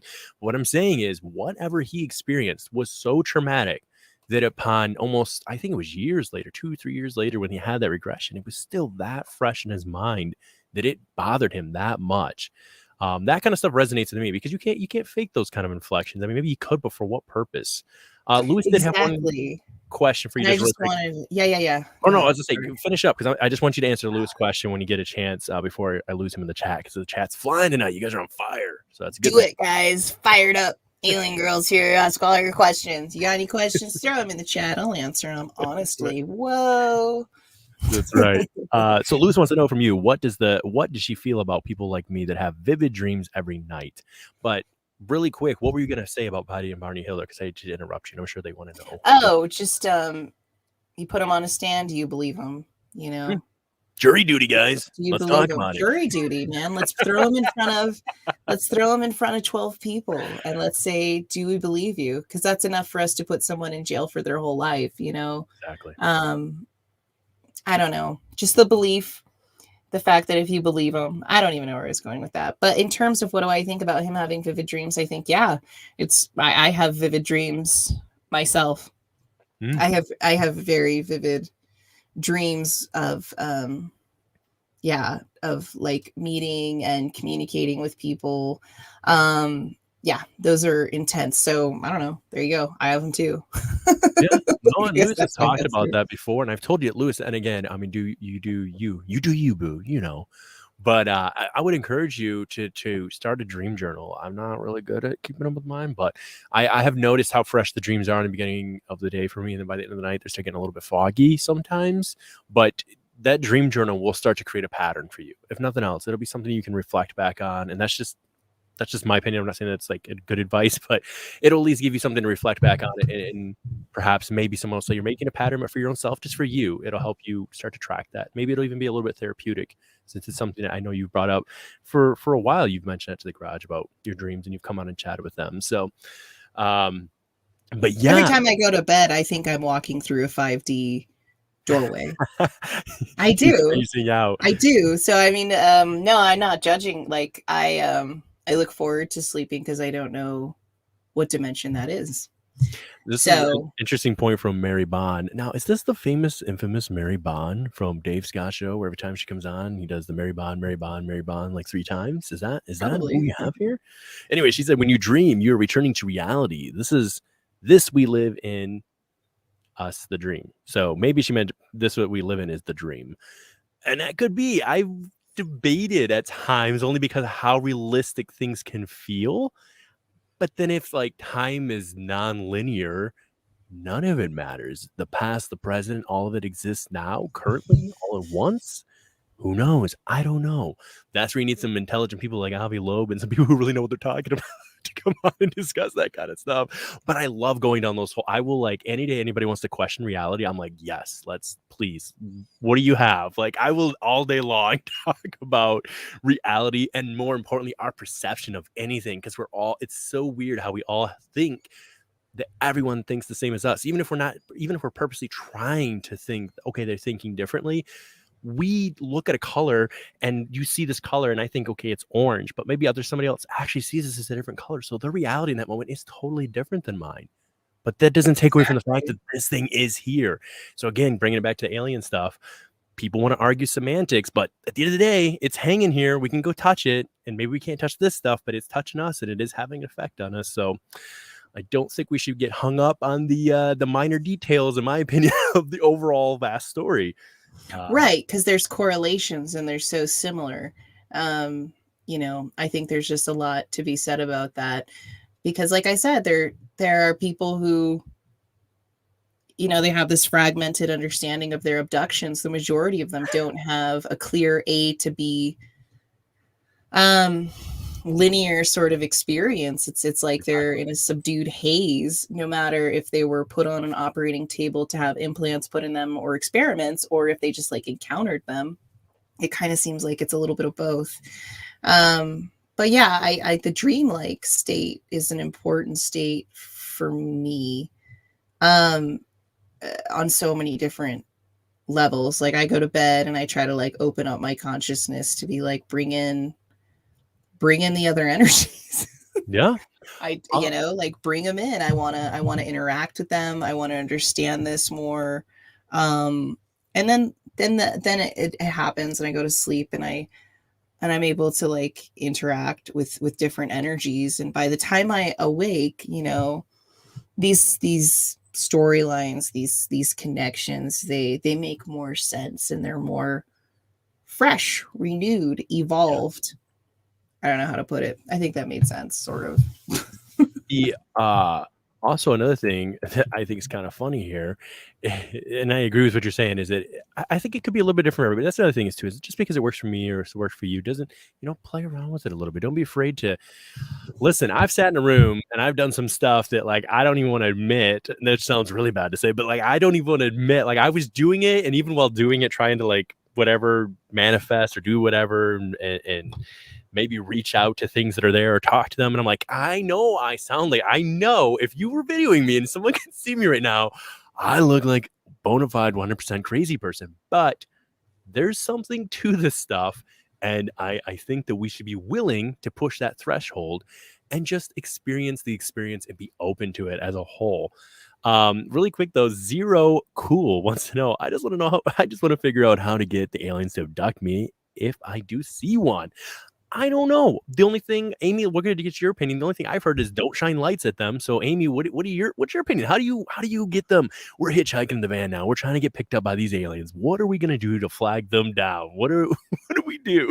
I've been trying for years, man. I go out, I look into the sky. I'm like, come on down, guys. I'm ready. If anything, that's why it's just become so funny to me. Like, I am open to it. Like, I am like, when I go to bed, like, let's go for it. Like, if I had a weird dream, I'd share it with you guys. Like, if there's anybody who the aliens should come to, it's you and me, like we'll come out and start talking about it, and I'll say, yeah, I went up on a spaceship, I saw him, yeah, I was in astral projection. So my advice, try to get aliens to contact you, man. Like, I wish you tell me, man. I've been trying to contact them. I'm trying to get them on my show. I send them a DM in my telepathic mind every day. Come on, Aliengirl111. And like, we're ready to go. And so that's my suggestion, is to keep trying. Someone said too. Oh, I was gonna say, I'm trying to interrupt you there. No, I just wish it was that easy. I wish we could just get them to come down. But it's kind of like the way that you can really love someone and care about someone, and like they don't feel the same. You can't just you can't just force the aliens to come down. If they want to interact with us, they'll interact with us. But a lot of they're not interacting with us on the level that we live stream it. And we're like, here's my alien friends. I did CE5. They showed up. Cool. Like, we never get that video, you know? It's just always that one photo. Unless you're Stephen Greer. You can get the photo. Take your hats off. I've been briefing the military, every entity that's out there. Okay. I'm pumping iron. I'm crying. I drank 14 protein shakes before noon. So we shouldn't tease him too much. I mean, he's done some good stuff. I think what's weird is that, I mean, to be fair, let me say this. As much crap as I'll give Ancient Aliens, they were the first thing to hook me in, okay? And beyond that, the next step for me was Unidentified. I believe it was Unidentified. I believe was by Stephen Greer. Was that his big one that was on Netflix for a while there? And that was the next one that, like, I was like, I don't know, you're roping me in a little. And then, you know, you get into more of the community, you start to understand some stuff. I can't remember if it was Unidentified or if it was Disclosure or something. He had one that was out there.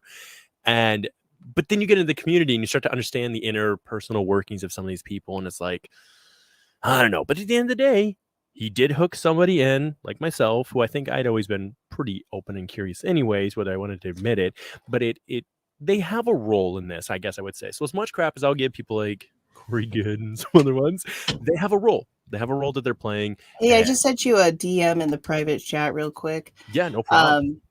So I just want to send that. Oh, yeah, no problem. So real quick thing, guys, where can people find you? Amy has got to go take care of some stuff. So really quick, where can we find you? And coming on and you guys can find me on Aliengirl111 on YouTube and on Twitter.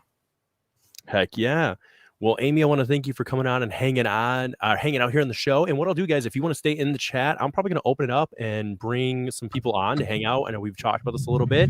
So as long as you got some decent, at least audio, we will do that. So Amy, thank you so much for coming on. Have a good one. We'll catch you with Doc. Thank you for letting me come on.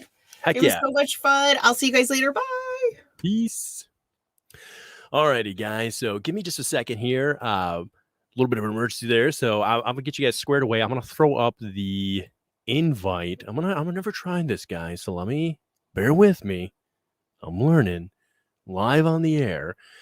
And if anybody would like to come on and either share their story or hang out for a minute, let's do so. If you could, it would be really, really helpful if you have some earbuds or earphones. That's really going to help us a lot. So we don't get a lot of feedback. You don't even have to have a great mic, but at least if you got some earbuds or a Bluetooth, that would really help me out before you hop on. But I'm going to throw this up in the chat here and see what I can do as far as getting you guys in here with me, because I know we've been talking about this a little bit. And also, guys, let me know if that lights up for you to be able to actually see in the chat, because I've never shared it. When I share it, I don't know what it looks like on this end for YouTube. I don't know how it lights up or if it doesn't light up and what that looks like. So yeah, guys, this has been so much fun though, having Amy in here. She has so many, and that's the thing, guys. If we gotta get her over 900 at least, we gotta get her to 1,000. Obviously, she knows how to go live and all that jazz, but it looks like that StreamYard code is in there for you guys. So if you feel free, come hang out with me. Listen, I'm partying hard tonight. Okay, I haven't drank in a little bit, and I got myself a margarita. Okay, strawberry margarita over here. I got myself a Red's Wicked Ale. I'm all about that sometimes. I normally don't too much, but I had to go hard for Amy. So sorry, guys, that she had to run. No worries that way. And let's see. I know I've missed some of the comments here, so I'm going to scroll back once again while we're waiting here, and if we see if anybody hops on. You guys, if you could, go show some love to the UFO Garage and make sure you check out. They have got all kinds. That's the wrong one. I'm going to leave that up there, though. When was this created? Ben and Joe equal the newbies. -- poopy FOs, haha. And that's what it is. All right, we got our first guest backstage here. They're a rookie. They're new to the game, so I want you guys to go easy on them. Please be polite. Make sure that we go easy, but burn them, hold them to the wall. I'm just kidding. Yeah, coast to coast, come hang out. Come on, Sonny, come on down. What? Wait. I wasn't ready. You hit the wrong. Coast to coast, I'll tell you what. If we get them in the dang thing, this thing is gonna blow up like crazy, man. I'll tell you that. Sonny. Oh, and there he is. He's got the Sonny boy. Hey, I was in the bathroom when you said, "What? What emergency happened?" I don't know. She said family emergency. Oh, so I don't know. Okay, hopefully, Amy, peace, love. Hopefully, you're all good over there. Yeah, seriously. I don't know what she's all right. She's like, oh, something came up, so she private messaged me there. So yeah, guys. Ben, welcome to the show. Long-time listener, first-time caller. What's it like on that end? You know. Thanks for having me, man. This is like it's pretty crazy, dude. You're like kind of my idol, man. Oh man. Sonny, can you hear us okay, brother? Yeah, I just I had you going on the other oh, no problem. Okay. Guys, if you don't know, by the way, like I said, all good. We're all good now. There is a new podcast on the horizon, Coast to Coast Garage. Go check them out. Go subscribe. Go hang out there. We got our boy Lewis and him hanging out and just having a fresh take on a lot of. I'm so excited for you guys. I really, really am. Really excited. Let's see if I missed any comments. It's fun.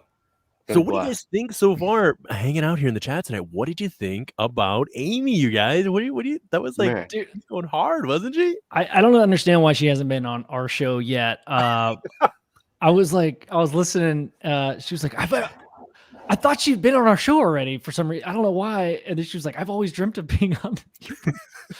Like, dude, if anybody's listening, first timer, like, dude, we are like such a small. I mean, I love everybody that comes. Like, we're small potatoes. I mean, the family that we got that comes to our shows, like, we're tight knit, you know. But like, we're not like a big deal. So I was like, oh well, shit, we need to have Amy back on, dude. 100%. Yeah. When she mentioned that to me, she's like, I haven't been on UFO Garage yet. And I was like, oh, I feel bad now. She's got to come on with me versus Joe and Ben. It was like, oh yeah, you're getting you're getting you're getting the knockoff version. You're like, no, you're like not brand name. You're honestly, dude, like I've been looking at the statistics, and you're doing better than us. So I don't know about we that. might have to maybe make a rebrand or maybe hire you full time, bro. So oh man. Yeah, he's been killing it, man. Seriously. Yeah. Well, to be fair, Lewis, you and Lewis have more subscribers than Mike and I on our YouTube channel. I'm pretty sure. I think we have like 9. We're working on it. Wait, Will, how many subscribers do you have on Bob? I haven't looked in a long time. Last I knew it was like 9. I took it over like a month and a half ago, and I think we had 9 subscribers, and 3 of them were people I knew: myself, Micah, and my wife. I think my grandma subscribes to you guys. We had to make some like fake accounts for the other states. I think Carl Jr. is one of your big subscribers. You know, because they've been reaching out to us. They wanted us to do a spot. I don't know if you heard about this. Sonny pitched it. Sonny pitched it earlier. I mean, you know, Carl's Jr. was like, "Dude, we're getting these sponsors. Like, where are these coming from?" And they're like, "Dude, Joe's got the look, and William, that new guy, we need him in some Daisy Duke stat." Yes, on the front hood of a car, covered in suds. I'm telling you right now, I am still 100% on board with this. Dave Scott, if you're out there listening, I'm challenging you right now to this, because I'm in if you're in. Even if you're not in, I'm still in. Let's make a calendar for 2022 with all the different podcast groups. Now we have Coast to Coast, right? Garage, and we can each represent a month, or if we get 6 podcasts are on board with this, we could represent 2 months out of the year. Bob called 4th of July already, though. We that's kind of our thing, right? We got, but other than that, I'm open to whenever. Whose idea was that? Because you and Joe suggested this a while ago. Oh, I believe when we did the roundtable with the What If Tomorrow podcast guys, we were joking with Mark and Phil about it, and dude, I definitely think yes. Sponsored by Carl's Jr. We all have a juicy hamburger. Juicy burger. Sponsored by Carl's Jr. and Manscaped, and we're trimming our Manscaped. Dude, if you're gonna get down there, if you're gonna do the work, fully commit. Get professional with it. Don't halfway. Yeah. Oh man, yeah. So guys, someone just said Dave Scott's challenge. That's right. You guys let him know. Everybody went around so hard tonight. Well, he won't be there tonight, but he's in there. He's always peeking a little. You let Dave him Scott's know. got to be on the dang calendar, dude. He's got to be. Yeah, let him know. With that glorious beard and hair combo, man. Come on. I'm telling you. Really quick then. Two things. One, Sonny, welcome. Glad we're gonna hang out again. And I sound somewhat normal. The other night I hopped on. I was in the bathroom. I was like putting on a mirror, and I was like, "Hey, guys, what's good? So loud in here. How's it going?" He still sounded better than me. No, not at all. So, what's it been like for you and Lewis? And then Ben, I know you have a story you want to share real quick. But what's it been like for you and Lewis starting this podcast up, bro? What has that experience been like? I just want to keep people to know that you guys are doing this. That's all. I didn't even know it was happening until like an hour after it happened. After you'd been on there for an hour, that's when I knew. That's true. It was a total test run. He had no plans. He's like, let's do a test run. Let's just check it out. And then Ben, and then we get Chad Smith on there and Dave Scott. I mean, come on, man. Dude, I was on one when I hopped on, so don't judge me. I was up late working, drinking whiskey, dude. I was like, hey. I was like, yeah, coast to coast garage, man. Let's do it. I was telling my wife about that earlier, and she loves the joining of the two brands, you know. I was like, yeah. But joining, we kind of just stole the name, man. I'm just telling you the truth. I didn't even ask permission. I just really hope that like a bunch of people like search for UFO Garage and they find like Lewis talking about like the hard sperm that was like circling in the toilet. I don't know where he comes up with this stuff, man. I was like, oh no. There's going to be hybrid crocodiles down there for sure, guys. There's half inbred Ninja Turtles. We know that's where they came from. Don't lie to us. That was disclosure, slow disclosure to open us up to the truth. Lewis busted it wide open. Florida was the first. Oh, God. Every time he brings up work, I think I'm going to go to jail. Dude, when he mentioned where he worked exactly, I I want to tell him no. Did you see my hat? Yeah, I know. I see you trying to like tell him no. Bro, I didn't even know that until I watched y'all's episode on Friday, bro. Dude, when he said where he worked, I was like, bro, that's a big company. In the end, yeah, Lewis, you gotta. If you here, I'll put it up again. I'll put up the chat. Don John Bovey, what's up, bro? Gordian, what's up, bro? Yes. Apollo, yes. Is Tammy still in here? Where's Tammy at? What's up, everyone who's been hanging out in the chat? You guys have been great. Hey, Will, you're crushing it. You're like introducing and like segues. It'll get better. Well, sponsored, dude. You're so good at it, man. Oh. I came running up like a couple almost late for her because I was downstairs playing Jenga with the kids. So I was like making a drink and made a margarita. I was like, I gotta run. But yeah, I'll get something right now, and I'm gonna purchase an actual theme. Like right now, the introduction is just something. But I got like a funky little tune that I want. If you guys are cool with it, is an actual tune to use to be introduced, whatever. Still waiting on Jake. Still waiting on Jake W to write our damn intro music, dude. Bro, that night he was shredding. Yeah, he was shredding hard on that guitar, dude. That guy can play, man. Yes, he can. Yes, he can. Let's see. Oh boy, here we go. Who knows what's gonna happen? Just know they're monetized. Please don't say where you work. Please don't do any of that. But other than that, welcome to the show. I'm your daddy. You might have us play. Oh, you gotta play. You gotta mute us. Yeah, I'm gonna mute you for just a second, Lewis. You gotta mute us in the background. I got you muted for just a second, and then if not, you might need some. We gotta get him some headsets. Oh yeah. The reason I couldn't get you guys, muted, I couldn't find the mouse. Ah. Okay. Is that better? Perfect. Oh my God. No, we get to see Lewis's face. What's up? What's up, man? dude? Hey, Chilling, your man. internet connection is finally good, dude. I love it, bro. You're not having to chase the internet all around town, dude.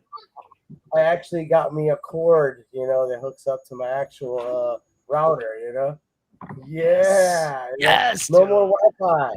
Wi-Fi You gotta- sucks, man. Gotta plug it in, baby. Oh man, that's a good Yeah. commercial. Yeah, you can hear him good now. Oh, look at your kid. Look at your beautiful kid, man. That's awesome. Oh man. yeah. There's a ton of them here now. I got my kids, my nieces are here. There's all You kinds said of a kids ton? everywhere. Man, I guess they keep cutting your cable. You just keep making kids, huh? That's right.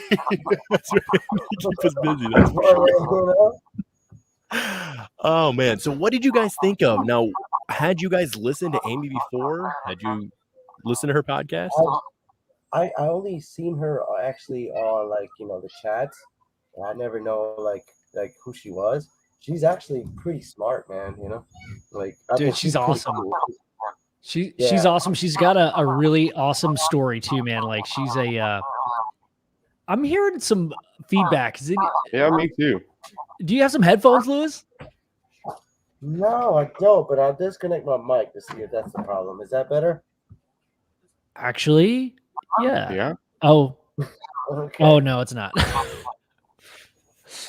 Well, let's see. We're trying to figure this out. It sounds good when no one talks. Yeah, I was gonna say. So Ben, what do you got going on, man? What are you doing today? Dude, I was gonna tell. I mean, I have a story.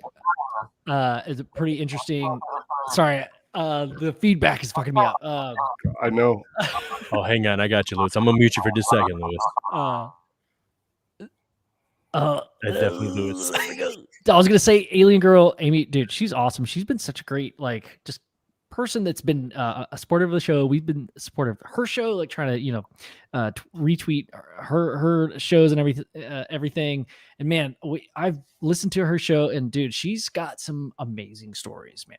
And she knows what the hell she's talking about, and she's very positive, which a lot of people in this space can be. I mean, that's been around for a little while and maybe are experiencers and have some pretty intricate and maybe traumatic stories. And I don't know her story to the fullest, but like we didn't get to go into it.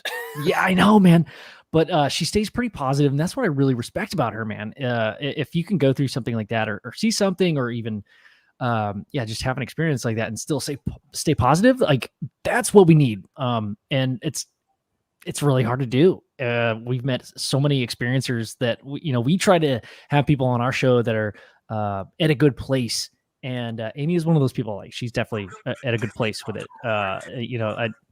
Eric Mitchell, the guy we're doing that documentary for. It's like, dude, it took him a while to kind of get over that negativity, and not to say that it's not worth anything, because dude, like fucked up shit can happen when with that being abducted and just violating kind of stuff. I mean, anyway, it's a very serious thing, but she's really positive, awesome person. Just love her energy, man. Like she's awesome. But yeah, I was gonna say, Will, dude, I had a crazy thing happen 2 mornings ago. I've been working on this documentary till like 3 a.m. like 3 mornings in a row, and like 5 hours of sleep, waking up early, and I kept hitting my snooze button and going back to sleep. So I was in between like sleep states, and I just like woke up like at 5:30, and I just had this thought come into my head about like consciousness, and that. Okay, I'll try to describe it and see what you guys think of this. The visual was like, in Finding Nemo, where like there's a slipstream of like water, and they all jump in, and it just takes you where you're. Like it takes you like faster in the ocean under the water. Yeah, well, it was that. Yeah, it was that visual, and basically the idea was like, look, consciousness isn't for you. It's not for humans or anybody. It's not. Nobody can claim it. It's just this thing to get you where you need to go, and you just so happen to latch on for a little bit, and maybe like a particle in a vacuum, you just kind of get spit out in some ways, and you float around in a cloud, and maybe you get sucked back in, and then you move further down that trajectory, and you're a part of consciousness for a little bit, for a little while, and then you get spit out, and maybe you sink to the ocean floor, and maybe you get sucked back in. It's like this idea, this hubris of like human consciousness, like, oh, we've got to figure it out. We have to know everything. We're so important, but like, what if we're not that important? And it's not for us to really know what this is all about, and we're just a part of it for the cool ride. that was the thought that kind of was going in my head. I'm like half asleep. But yeah, what do you guys think of that? You go first, Sonny. Yeah, I think you're right, man. When you think about it, we're just animals. We're no different than them. So we're just along for the ride, just like them. We just think we're better. Yeah.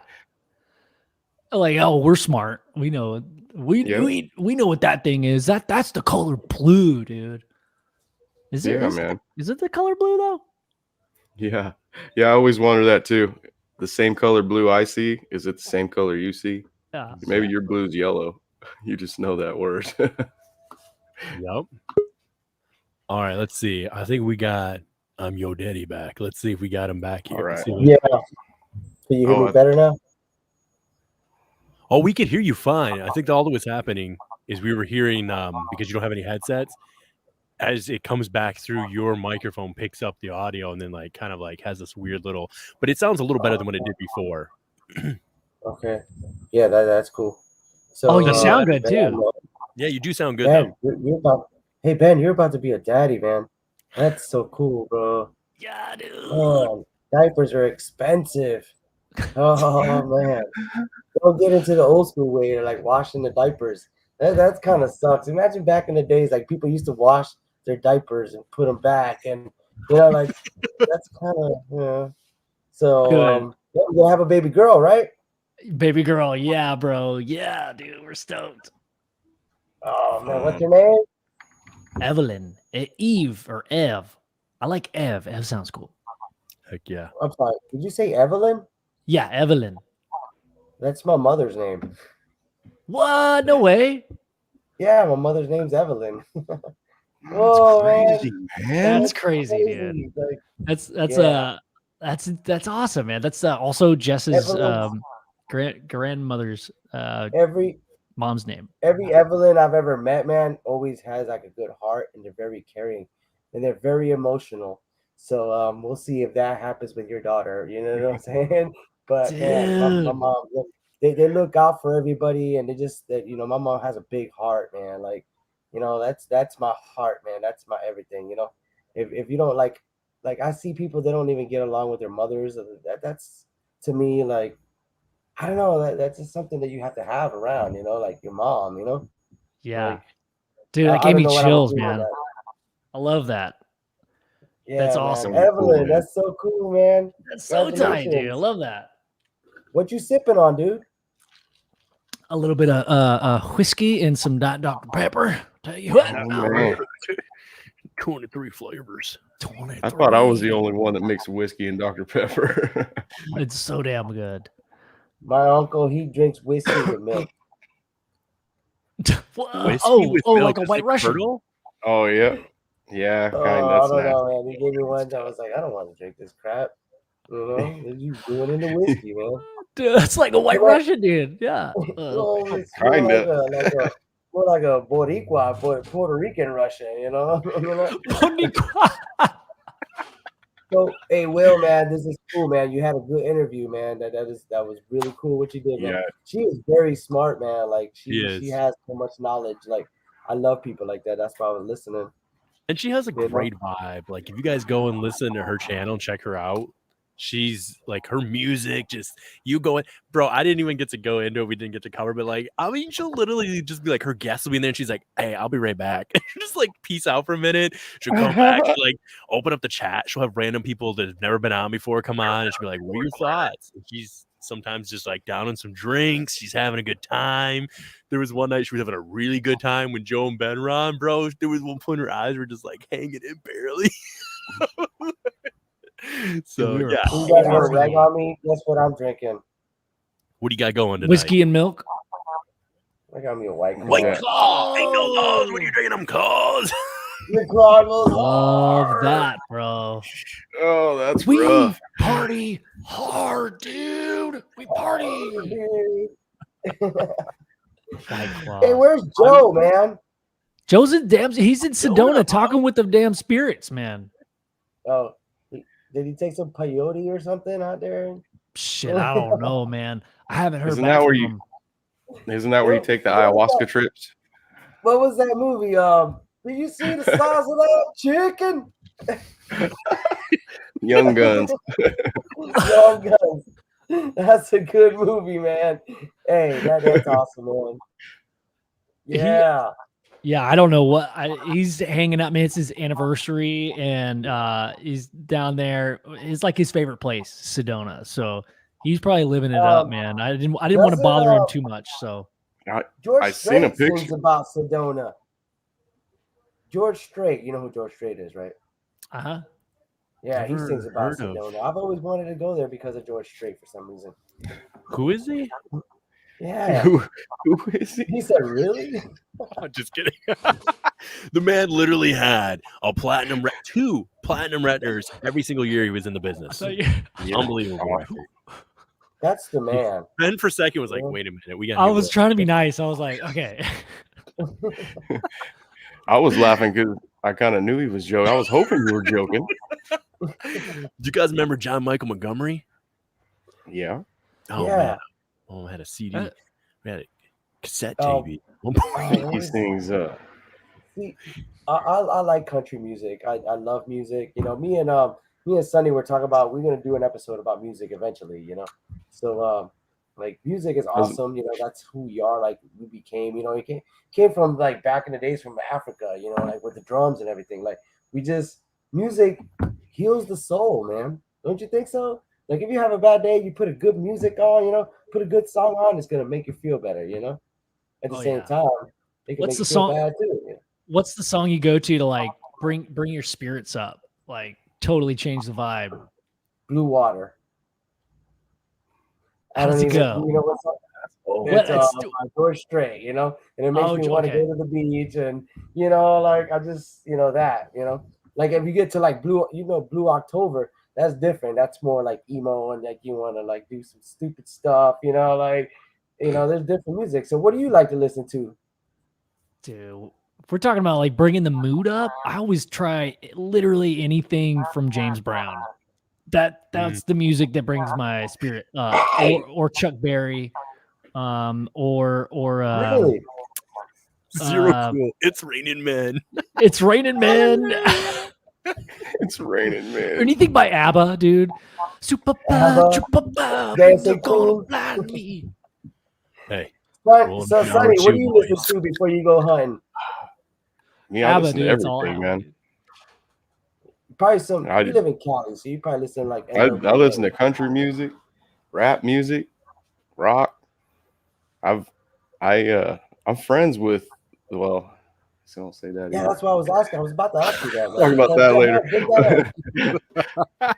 I could say that I'm friends with not good friends or anything. I've been to a car show, and then one of the guys in Metallica that I was at the car show with took us to the concert. Fucking, we went backstage. I got to meet Godsmack, and then because they were opening for him. Oh shit! We got to see all those guys. Dude, that's badass. So I listen to everything, man. I've been to Garth Brooks concerts, George Strait, all those guys. Do you know what this is about, Joe? About the synthwave lately? Somebody was asking. They said, "Where's Joe?" Is that what it's for? Is that for Joe? I don't get. Wait, what happened? Somebody was asking. They said, "You at UFO Garage? Any synthwave lately?" Oh, synthwave. I've never heard of synthwave. I thought maybe that would resonate with you guys. I was like, I don't know what that is either. Synthwave sounds cool though, dude. Apollo says one of their go-to songs is YMCA. Zero Cool says Firework by Katy Perry. Come on, guys, let's be real. Have you guys ever been on a boat and listened to some pirate rock? Oh my God, pirate rock goes hard. I think I was in the trades. He was listening to some music, and I wasn't really into like heavy metal too much at the time. And I was like, I don't want to. There was a song that I was listening to before I went out. It goes, "F you, you're an effing wanker." Dude, the pirate. It's worth checking out. Pirate rock, pirate metal is worth checking out. It's worth your your glance. It does. I thought actually like Norse rock, like heavy metal. Like I don't know what they're saying, but it like rocks really hard. Like it's just really, really hard. Dude, if I'm gonna be Hey Sonny, you all right? Did you like fall off and have a heart attack? Because he just disappeared. Night Gazer says anything reggae. to bring up those positive vibes. Yeah, bro. That's true. Reggae is Definitely like- in a chill state. See, reggae, you got to smoke some weed, and I can't smoke weed anymore, So, where's Joe for that one, Sorry. Apollo jokes. They were like, "Oh, I was totally kidding about YMCA." No, you weren't. You go hard. You know you Shower with some do. YMCA. Come on, Guys, I was totally kidding. you own that. Don't you back down from it now. You probably listen to Creed too, man. Hey, Creed with the Creed song is- "Rain" or "Fall," whatever the word. What is this one song that was like the rain down? It feels like it's gonna rain. Yeah, that one. Jay, listen, I don't know the song, but I feel like that'd probably be a good one. I actually But you- Googled something the other day, and it's gonna be really funny. So I Googled. I can feel it in my bones. It's gonna rain. When my ankle starts to feel bad, it's gonna rain. Man, can you guys hear? Can you guys hear the wedding going on in the back? That's why I went to shut the door. You guys can't hear it, right? Did you leave a wedding to come hang out with us? What the French toast are you doing right now? No, man. There's a Spanish wedding going on in the back, and they're loud. And while I started busting up laughing, that DJ just said, "We're all partying hard." Dude, He's listening to the podcast. what? He said it loud as hell. That's why I started laughing. I was like, "Dude, they hear that?" Is it a Tammy's Mexican wedding? Hard. Tammy said It's a nothing better Mexican than wedding. jazz. like I Sax, was saying, especially. I actually Googled something the other day because I like music, and I Googled the most hated bands according to science. So number one is gonna be Nickelback. Oh yeah, y'all talked about this on y'all's show, dude. I think, Yeah. dude, Nickelback and Creed, man, know, they got man. some good songs. Get out of here, everybody's just hopping on the But listen the to bandwagon. list They got some good listen to the songs. list that YouTube, Google gave me. Number two was Limp Bizkit. Limp Bizkit freaking parties hard, man. Yeah. Oh man, I don't know. I grew up. Don't with talk to Limp Joe about Limp. He loves Limp Bizkit, dude. Yeah, see, I think they're good, man. How do they even make a list like that? I don't know. So That's you know, fucked you up. know what the chocolate starfish is? You know what they're That's talking about? booty. When they say that? I know it's raining tacos, but that's only because I have kids. Have you guys seen this? No. Have you looked up raining tacos, bro? It says it's raining tacos. Close your eyes, open your mouth, open wide. It's raining Okay. tacos. And I heard that with my kids listening to that, and I was like, as my adult mind that's perverted is thinking, I'm like, what? So when Fred Durst was talking about the chocolate starfish, he was actually he was saying, "Kiss my chocolate starfish." So you really think about that. What is he talking about? I'm not gonna say. Talking about Yeah, booty holes. Yeah, that's what it took me a while to figure out. I was like, what is a chocolate starfish? And then back then we didn't have that. So like internet. So now I know what it is, It's where you go to the bathroom. So, hey Ben, do you play the guitar or is it Joe? I do play the guitar. Joe plays bass, dude. He's a Okay, I knew one of you guys played bass and one play. Yeah, Joe Yeah. slaps that bass though. He doesn't just play it, Hard. he slaps hard, dude. Okay, the first time I was in church, okay, like going to church and stuff, and people played the bass and it was like boom, boom, boom, right, boom. They were just hitting them beats, but then this guy came through. And bro, he opened that sucker up and he was just sliding and he was snapping up top. And I was like, oh, what is this? And it was so funny. Nobody ever usually pays attention to the bass player, but this guy was going and he was just, his head was rolling and he's playing. And I was like, oh my God. Dude, you know what's funny Opened me about up to how hard a bass could go. I was like, bro, you know what's funny about the bass is that you can have decent music with acoustic guitar and maybe some bongos. True. And it sounds good. But once you bring a drum set, and even if it's brushes or like rods, and you have like more than one guitar, you notice the difference when there's not a bass. And when that bass does come in, dude, you're like, holy, this is music, dude. That is what it like. If you don't have a bass guitar, you know that you don't have it. Like you realize it, bro. So it seems like so a bass important. guitar man is the best man on the freaking band, even though he doesn't get recognition for it. Yes, I agree. 100%.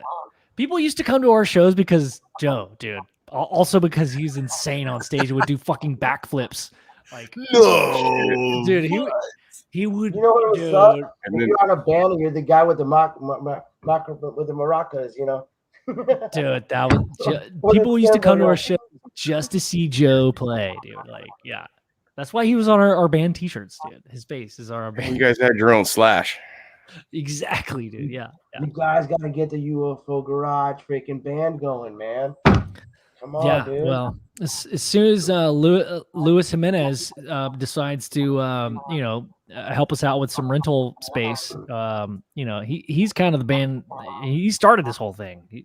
So, well, we're in. You know, your life is about to change, man. You know, you're gonna have to be changing diapers now, and you know, you're gonna be not sleeping, and you know, it's not easy, bro. But you know what? I got faith in you, brother. Hey, You thanks, know? bro. I appreciate you. I got a lot of diapers to clean. I gotta learn how to clean the diapers. Especially like the first time they Fun. pee on you, you know, they pee on you when you change the diaper, and just give you a little knowledge, you know. Or like when you go to sleep and you can't sleep at 3 o'clock in the morning. Like I remember I was sleeping and I'm like, "Where's my kid?" Because I had him on the bed and he fell off and he was sitting on the corner of the bed. And I was like, "Oh shit!" I had to pick him up, you know, put him. I was like, "I'm so sorry, buddy." You know, he fell off the bed. You know, Yeah. don't baby your kids. You know, Yeah, don't do that. You know. I was Like- listening to y'all's episode the other was last night, and I appreciate that. Yeah, Sonny, you texted me like, "Hey, dude, don't worry about it. They're indestructible." Well, kind of, but like they're more stronger than you think. So that gave me some Yeah. confidence, bro. So Yeah, man, they are. yeah. They're resilient. That's what it is. Yeah. See, my kids Yeah, like nowadays, you can't really. I don't say you can beat your kids, you know, but you got to give them discipline, you know. Don't that whole timeout shit. Sorry, it doesn't work out to me. You know what I'm saying? Like my kids, like I remember one time I slapped my kid in the butt, and the lady wanted to call the cops on me.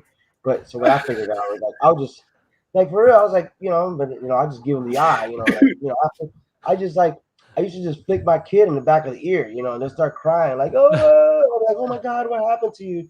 You know, when they were like being stupid, you know, but you got to keep your kid on check, you know, like that's one thing, you know, don't let them run over you. You're the dad. You're No. She's got me wrapped around her finger. There's no going Oh, back, yeah. dude. You Yeah. got, hey, ask my daughter right now. She remembers, like, she'll tell you. She'll be like, I remember you used to flick me in the back of the ear. I'll be like, well, you know, you're acting stupid. So, you know, I like, just do it. Hey, Julian. Hey, thank you so much. Thanks for that. Welcome to the club. Just wanted to say that. Sorry. Yes, sir. I just came back, so if I welcome, missed man. something. Welcome, everybody. Thank you for watching, man. We're just here hanging out. We're just cool guys. You know, that, you know, we've never met each other, but hey, we're all friends and, you know, we have something going right now. I think it's awesome, you know? What It's cool.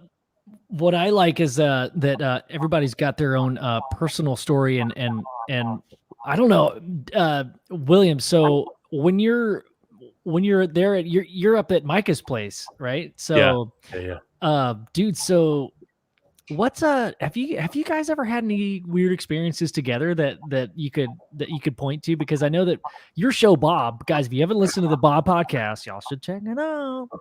But you know, there's got to be a reason why you guys were interested in talking about this subject. Like, I don't mean to take the reins of your show, dude. You know, but like, no, it's obviously your show. no, you're I'm so confused right now. I'm so confused. So together, I wouldn't say together unless you're counting some stuff when we were young kids, but and I talked to Alien Girl about that off the air, and I've even mentioned that to you before, Joe, as far as like some dreams and stuff, but or ones that weren't, I wasn't asleep, but other than that, together, no. When we started the show, it was initially mainly just as far as the alien aspect, or that end of it was mainly me. We were simply bringing Micah on to be my anchor, to be my cover, as far as like keep me grounded, as it were, you know what I mean? So I didn't go off way too far, as it were, the anchor to keep me in line. And he brings a great perspective on when it comes to just knowing the laws, ins and outs of, you know, unfortunately, you cannot cover the UFO topic without getting a little political. And I don't mean in the sense of like covering politics, but politics has been so intertwined in the history of ufology that it's hard to cover it if you don't bring it up and have a good understanding of how the laws work, and specific to the legislation and the wording, the verbiage. And that's where Mike is really good. That's his thing. So that was more our concept. And together, though, to answer your question in a long and roundabout way there, no, we haven't had any experience that I can think of directly off the top of my head together Damn. that I'm Well, aware of. I just think what you guys have is awesome, dude. You guys balance each other out so much, man. So yeah, you guys' perspective is awesome, dude. Maybe one day we'll talk about those dreams of we've also kind of have anyway. Maybe that's for another show. Heck yeah, we'll make it happen one day. Hell yeah. I will say Micah has become a lot more open. I guess to be a term I could use. He's a lot more open than he was before to the idea of a lot of this. Like I said, when he first started, he would say, if I can't feel, touch, and or see it, then I don't believe it. And in regards to at least the UFO topic, he's become a lot more open to say, hey, I think there's something here. Into what capacity he's on board with that, I don't know. But he's at least a lot more open to at least hear it out. And there were some things that happened when he was younger. Maybe they were just cramps or whatever, nightmares, but he would wake up a lot of nightmares. So I don't know. I would love to bring him on. I guess I can't speak for him. We'd have to ask him. Yeah, that'd be cool, man. That'd be kind of cool.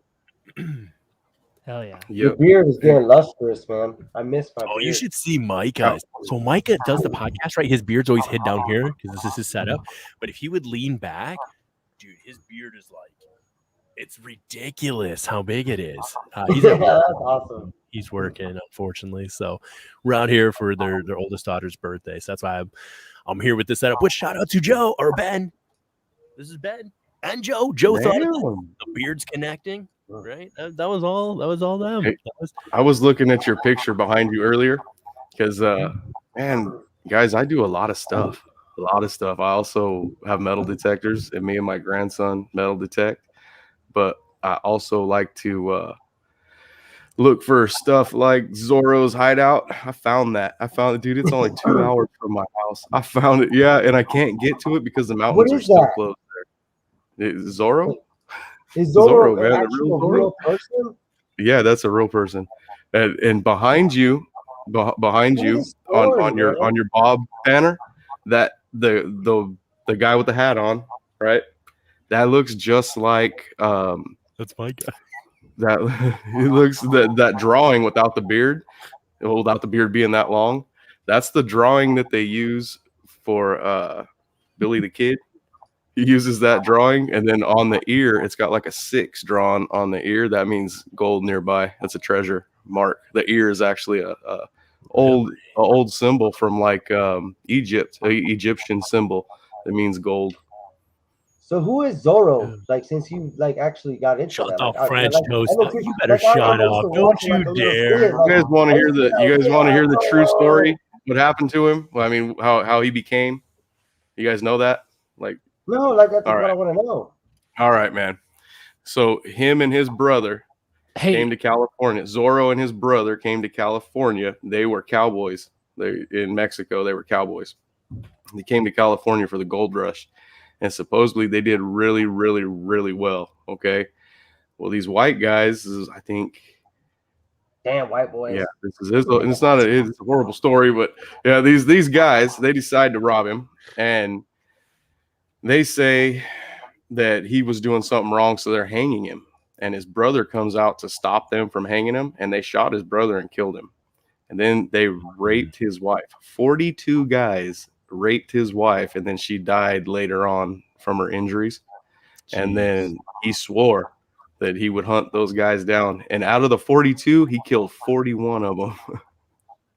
So he hunted them all down. That's how he got all that money. Every time he killed somebody, he would take their money. He would take all the stuff they had. Dude, I never knew that though. I didn't know that was a real story of that's real. That's what really happened. Yeah, like the movie you watch with Antonio Banderas said, don't tell that part, but that's how the real Zorro happened. I knew about the real story for the Lone Ranger, how they changed that because that was a real guy. But the thing was, he was a black guy, so they didn't like the storyline. They changed it to make him a white dude. But the real U.S. Marshal was a black guy. So it's pretty crazy how like all throughout history, and that's one of the things we always like to hit on our show, is how there's this human control and manipulation through mainstream media. They've just rewrote history throughout time, and it's like, guys, that's not the way it always went down.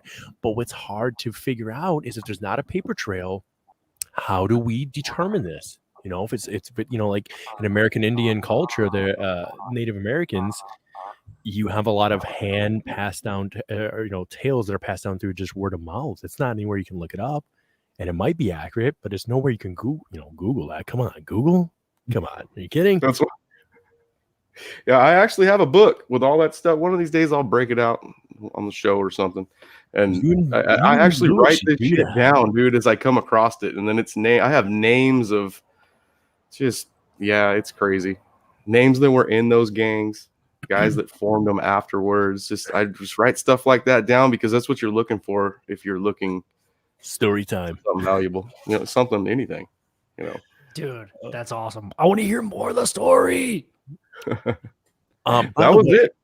I want to hear to Joe and Ben. I was gonna say shout out to him, and I'm sure if you're in the chat, you know about this already. But Ben, sweet looking promo, bro. Oh man, we lost your daddy. But sweet looking promo, man. With the coming together, you're thinking 2022. Is that looking like the drop range? For the documentary? Yeah, dude. So we've been working on this documentary for like the past 2 years almost, dude. In February it will be 2 years, and it is a lot bigger project than we thought it was gonna be, dude. And I just started working on the edit like this past weekend, so like a week ago. It's the last Saturday. Yeah, dude, I'm pretty excited how it's coming out, man. We're going through. It's just me going through the rough thing, right?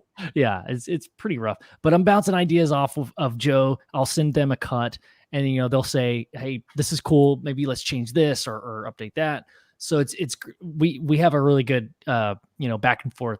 But other than that, it's like, dude, just hours of going through interviews and finding good bits and pieces that you can take and use. Man, it's a lot. I know a lot of people are like, man, should it be done by now? But like, no, it's a lot more work. Hey, so really quick here, guys. It looks like we have backstage. I know you got to go in a second, Ben, and so do I. I just want to let people know really quick, and obviously I'll put up a marker on this for people to know about and talk about. As I mentioned, I have the Rogie Report coming up next week with Jess, and then after that, I will have Christina Gomez on the 9th. Following that, I will have on the 6th of November NK Canada, and we have 3 spots open. So if you don't get in there in November, you're going to book all the way till Thanksgiving. After that, I will have, and I'm really excited for this one, Carlene Lixweller. She was on with Lynn Wallington. Joe, I don't know if you remember her or not. She talked about meditation, a lot of that stuff. She will be on, and then going into December 4th, I have Nicole Sackett that goes on with Dave Scott. I'm excited. Dude, there's been like, I didn't think anybody would reach back out, and I started messaging some of these people, and they're like booking it up. So I'm just letting you know. I'm just going to put it out there one more time. I'm not saying to do it, but I'm just saying you might want to start messaging me soon because it's filling up fast, and I'm excited, dude. I'm so excited for some of these people to come on, and like there's so much knowledge that people are going to get to hear. But really quick, do you need to start? Will you start booking our? I know. I got you. Man, I need help. You're doing a great job, dude. We'll help each other out. We got this. Really quick, let's bring I'm Your Daddy back in, and then Lewis, just really quick, guys. Here's the first 509 Divine. I just want to say welcome to the show. I don't think he has a camera set up, but he has audio. Brother, I want to thank you first of all for helping on here and hanging out for a minute. Yes. I know you've been in the chat. You've been a long-time supporter of UFO Garage Podcast, and I know you've hung out over in our group as well. I've seen you in a couple other groups, so welcome to the show. Hopefully, do I have you there or no? Looks like it's still loading. It might be in loading just a little bit. Slowly loading for you, baby. It looks like we were so close, guys. Slowly.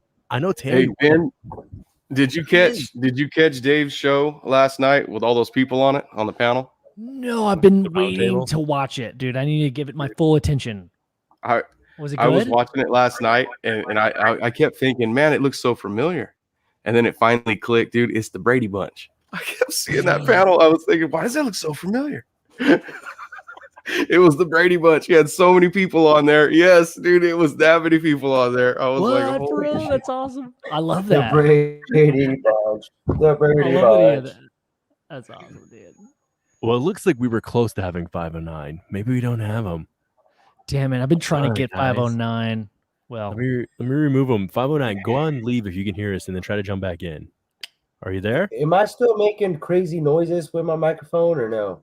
it's just because I mean, like, dude, it's just like you need headphones. That's it. It's like the speakers on the way you hear us, it's picking it up on your computer microphone. I don't think your microphone is. Well, we'll talk offline. But anyway, Yeah. but All you it's, need is literally you could buy like dollar store version.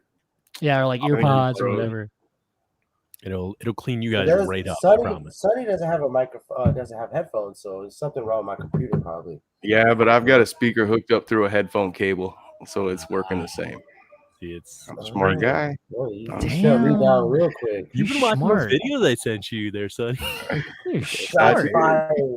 fired. But yeah, Yeah. for sure. I'm ready to go. I'm ready to go to Taco Bell. Who's with me? Dude, Let's roll, man.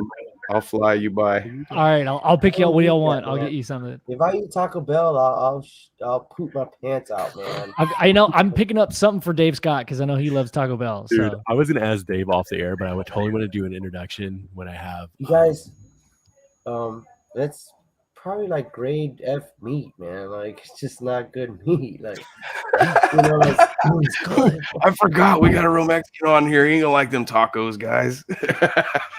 like real Mexican tacos are awesome, man. Like Yeah. you go to Taco Bell and go to like Orale, vamos to the other lady in the Offended, corner and buy some tacos and make some. Like, Oh my man, gosh, tacos guys. are amazing. really quick. It's Taco Bell 11:11. tacos don't even have Yep. cilantro in them, dude. I want to point this out. It's 11:11, and the legendary, the man, the myth, the Forget it, legend, forget it. Chad You know, Smith Taco Bell. has joined us. Chad, what's happening? Hey, how's it going, guys? Look at that. Can you coming hear in me? with that audio. Man, The man. No. Hey, this is the This new is microphone. not- Can you hear me? Yes. man, you're You all sound over the so place good. now, Chad. Oh You man, sound so good on that new mic. I've got chills. awesome. Sound Yeah, awesome.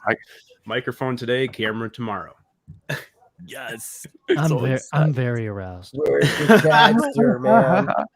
I think we have enough people between Chad Smith, Dave Scott. I'm telling you, Ben, let's make this calendar happen, bro. I'm telling you. Let's Bro, do this. I do like We- the camera idea or the everyone- calendar idea. Everyone gets two photos, two spreads for the 12. You know, we need 6 people, right? Well, I don't think we need to do it, Ben. Honestly, if we include people like Alien Girl that one time was abducted by aliens and stuff, if we include some of the ladies, I think we break it up. And I think we've got the months covered, bro. To be honest, I think we have 12 podcasts in. Yes. Oh my god. Okay, let's do this. Why do That's we? the Let's just. spread. Okay, we know a graphic That's the designer. spread. Let's do it. I know Really a quick. great- Yeah, hey, you guys need to get. I was once abducted by alien girls and alien girl. Yeah. Oh, have you not do seen like the round Charlie's table? Angel, man. a Charlie's Angel pose for their. Yeah. Wait till you guys come on next weekend and you meet the Rogie Report, bro. I don't, Jess, I don't know how tall you are. Please don't take offense. But if she's breaking 5 foot, she's lucky.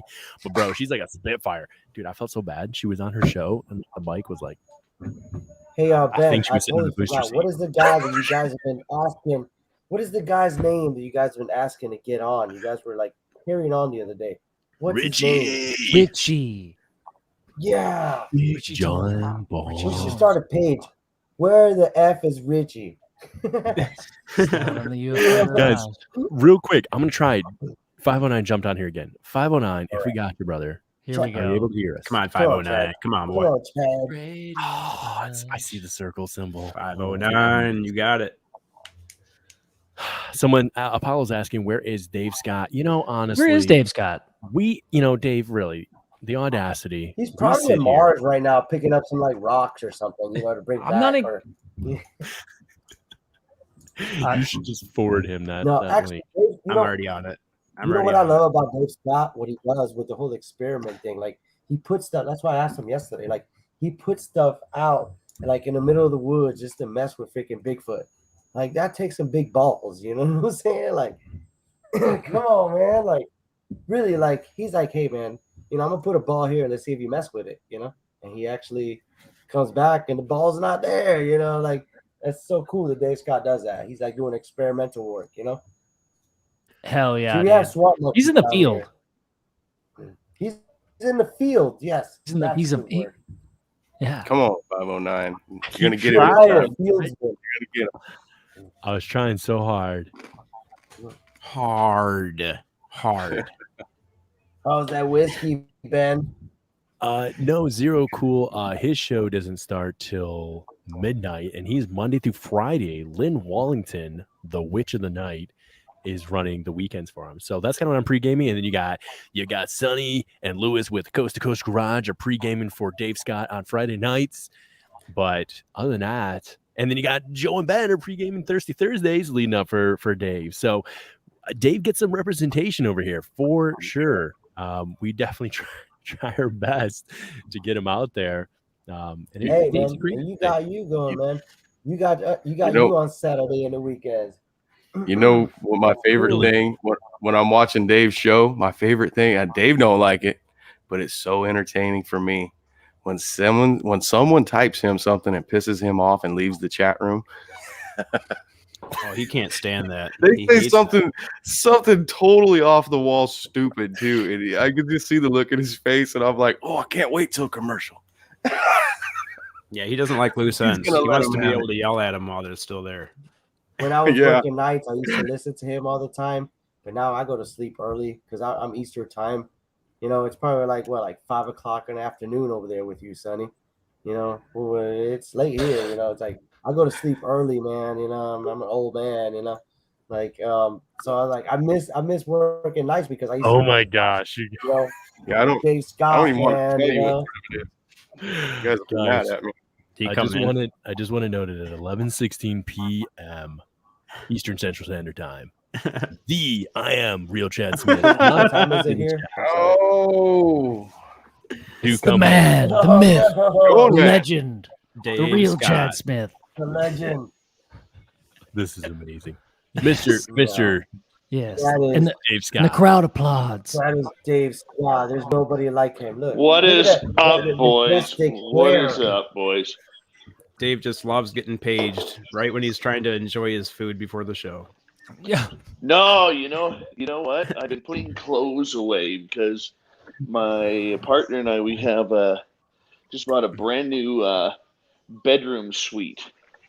So it's like having to put everything back, get rid of the old and in with the new, and all that kind You'll of be breaking that joyous, in tonight. eventful stuff. Hell What is yeah. happening?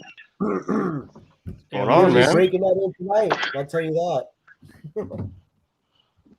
What's We're that? just You're gonna be winding breaking down that new bedroom suite in tonight. Oh, only if Ben is there. Oh my God. where I'm at. Where are we at? Like I What time we said, start? I'm late. what happens in this van stays in this van. When we go out on the weekends, we don't No one talks about what happens in the van. intimacies. No one talks about what happens in Hey, Big it's- Willie's van. That's right. That's right. What are you guys doing, man? Like, why are you harassing me on a beautiful Saturday night when I'm bored as fuck? We missed you, man. We missed you. Because you're Well, awesome. I was watching. I was watching Big Willie earlier on Garage Saturday, and you know he didn't stroke his beard once, and I'm like, fuck this, I'm out. It's like all of a sudden he has a new. All of a sudden he has a new gig, and all of a sudden it's like, oh, I don't have to do this anymore. I got to be pro on the UFO Garage. Yeah. We were joking about that the one night, Ben. I was like, "This is my radio voice," and then when I get off, I sound like Steve Buscemi. Yeah, that's exactly. When I talk to you on the phone, you're like, "Hey, so anyway, what'd you think, guys?" That's how his voice actually sounds. No one knows that. secret. Nobody knows. Hey, guys. It's so dark over there, Dave. It looks like you're out of space right now, bro. I am in space, man. I'm in space. Only my forehead glows because of my hair. At least you've got hair, Dave. That's a plus. That's stay positive with that. You know, count your blessings. That's Yeah, man. Thank you for coming on, man. You're an awesome person. You know, like you Hey, have- no, man. You guys are awesome. You guys are awesome. You know what we got to do You know for you what? guys is we actually have to add you guys to our YouTube community so that way our followers can get on you guys and see who we're following and who we approve of. And you guys have a great show, and we gotta get you into the community, man. Right on. Thank You you. know what I like Oh, about yeah. you, Dave? You're real, man. You're real. You don't hold nothing back. You Well, know? You're not fake. well, You know? except for the You just fact that real. I buy all my followers. Dave, I love forgot that you're about that. out Remember here. that? Yeah, you do. How much does it cost? You know, let me know. You know. I'm pretty sure. I'm paying like $19.95 a month for my subscribers. No, I just have a good time with that ever since I was accused of that. He's paying the You probably pay him $4.99 with Chad Kim. Smith fee right now. You pay your followers with canned corn. That's what you do. And maple syrup. It's the Canadian way. Canned corn and maple syrup. You want some canned corn? Come to Spaced Out Radio. We got a whole bunch of it right here for you, buddy. That's it. That explains why my T-shirt was covered in maple syrup when I got it. It was just a I want bit. to show you guys. I want to show you guys something. So Ben decides that he about 2 months ago, he decides that he's going to send me a Dr. Scientist T-shirt from UFO Garage, right? So I'm like all pumped up about this, and I'm like, yeah, man, thanks so much. Like, you didn't have to do that. He's like, no, man, it's my pleasure. It's I just wanted to get you some swag. You guys do a lot for us. And I'm like, yeah, man, that's real cool. So I get this T-shirt in the mail, and what does it say? Bar belly.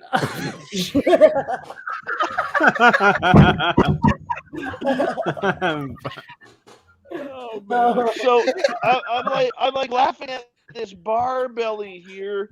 So give me a good view of it. Hold on, right there. Okay. I'm laughing at this bar belly, thinking, okay, this is some kind of Dave's fat joke. Okay. I'm okay with that. I'm cool. Ben's my buddy. And so, like, I didn't think anything of it. I'm like, hey, man, like, thanks for the shirt. And Ben's like, man, it took you long enough to get it, man. And I'm like, yeah. I said, what the hell is bar belly? And he's like, what do you mean? I said, I got a bar belly shirt. You know? And he's like, I guess he got you all wrong. Your wife. Your wife is like, thank you for. I mean, the panties are great, but like, what the hell is this? What this shirt about? I'm like, what do you mean? What are you talking about? So I guess our distributor, somebody got the wrong T-shirt, and you also got probably a better T-shirt than what we sent you. Honestly, I wanted the Dr. Scientist, man. So now I got what I actually thought you were telling me a joke, but that's actually real that you actually got that shirt. So that makes it more funny, man. You know? Oh, like I thought you were just messing with me, but damn it, man, why are you gonna send him that? You know, like, damn it. Well, you gotta wear it out next time you go out to the bar. You know? I'm like that. I'm like, that's my buddy Ben. And the thing is, it's like a size too small, right? So even better. It totally works perfectly because, whatever the joke Ben was playing on me, it was awesome. You might as well wear skinny jeans with it too, bro. I am going to put that shirt on with skinny jeans, and then for Halloween, I'm going to get a flowered ball cap, turn it backwards, and people are going to say, who the fuck are you? I'm going to be like, I'm Ben fucking Jenkins. I knew it. I knew you were going to say that. I was going to say that too. Dude, you're if Ben, you don't, man. You dress as Ben for Halloween, man. You know? Bro, if when we meet up in Las Vegas, if you're not wearing skinny jeans, I'm gonna raise hell, bro. If you're not wearing skinny jeans and a tank top and a flowered backwards hat, I'm gonna raise hell, dude. Hey, dude, I gotta find a flowered hat. Go ahead. I was gonna ask about Vegas. How come I've never been invited to this one? Everyone's invited. I didn't even know. Joe's like, hey, so what is this Vegas thing? And like a bunch of people, I guess, were talking about us at the last conference, and we're like, yeah. Dude, Spaced Out Radio, Dave, legendary, and the UFO Garage guys, I guess, are going to be there. And we were like, what? What do you mean? Wait, Were we invited to the party? What's happening? I talked to you about Vegas, man. And it clicked when you messaged me back. I was like, oh yes. So yeah, that's happening. So yeah, we're gonna be there. Yeah. What So day is that? whenever. Well, we don't have a date yet. See, what I want to do is for the last couple of years, I've kind of wanted to just get together non-conference style with a bunch of my listeners and kind of build the family, you know? And so it's basically everyone's invited. I just need to know how many people are coming so that way I have enough swag to give away, you know, because I want to be able to make sure that everybody leaves there with something, you know? And the problem is COVID hit, and Yeah. whether not to get into the whole conspiracy thing of it or anything like that, but I'm really just trying to figure out like when shit finally settles down and the paranoia is over, uh, and everything that kind of goes along with that, and they start being a little bit nicer with travel restrictions and everything, especially for me coming from Canada.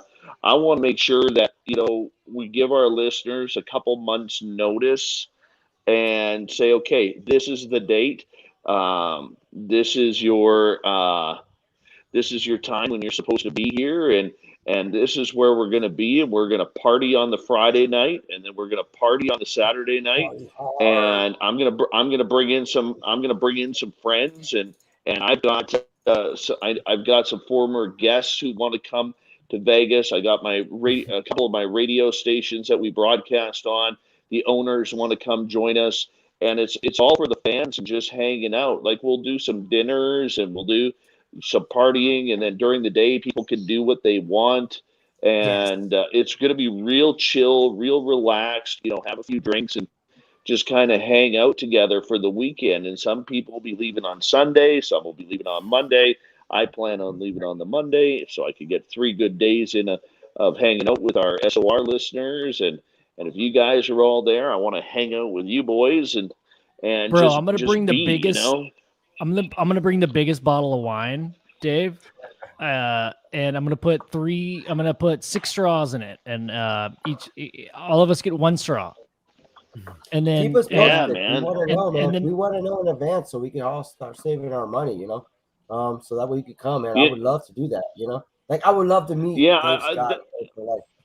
Like I and, would like and to that's meet the thing, dude. I I would want meet Joe. I would like to meet freaking Sonny. I would like to meet freaking everybody, especially Bob. Yeah, man. man. You guys are awesome, man.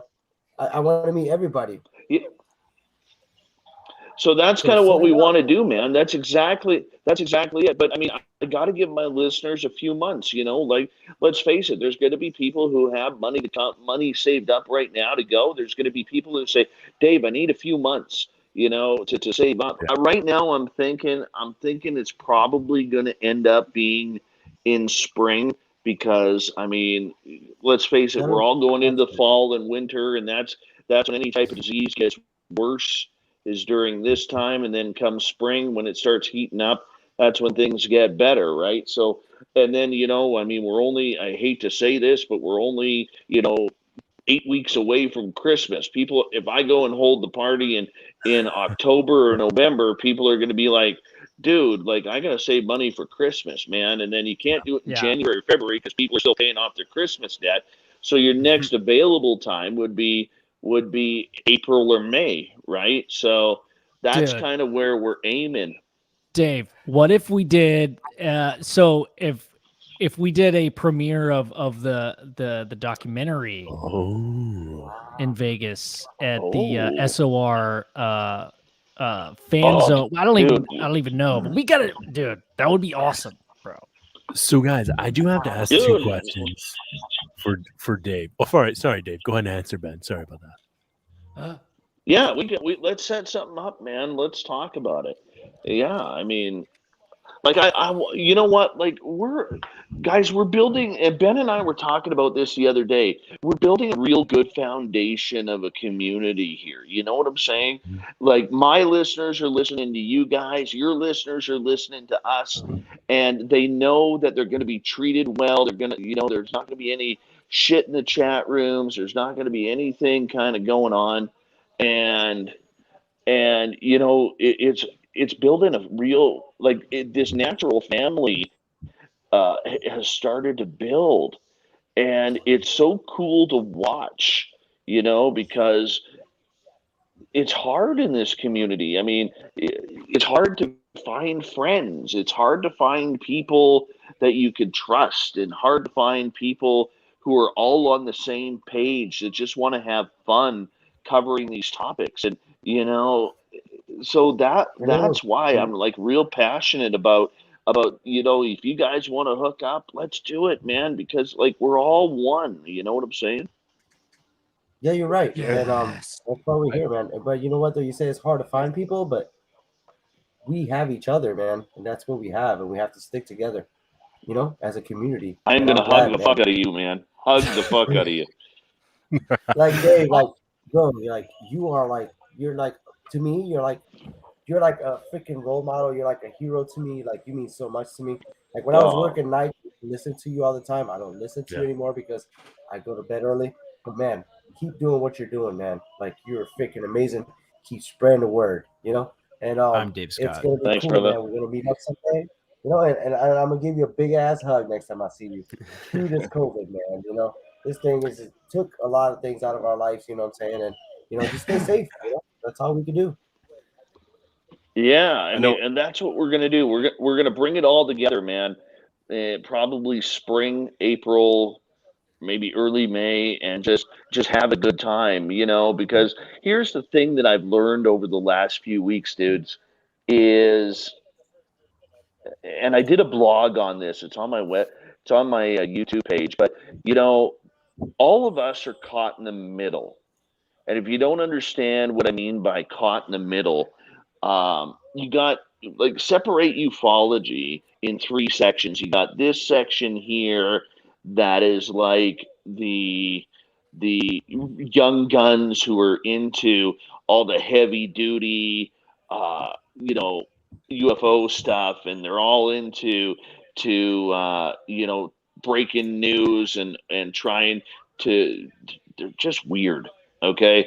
And then you got this side here, man, that is the old guard who doesn't want to really associate with a lot of the newcomers, or that middle group right here, which I'm in and I consider you guys in.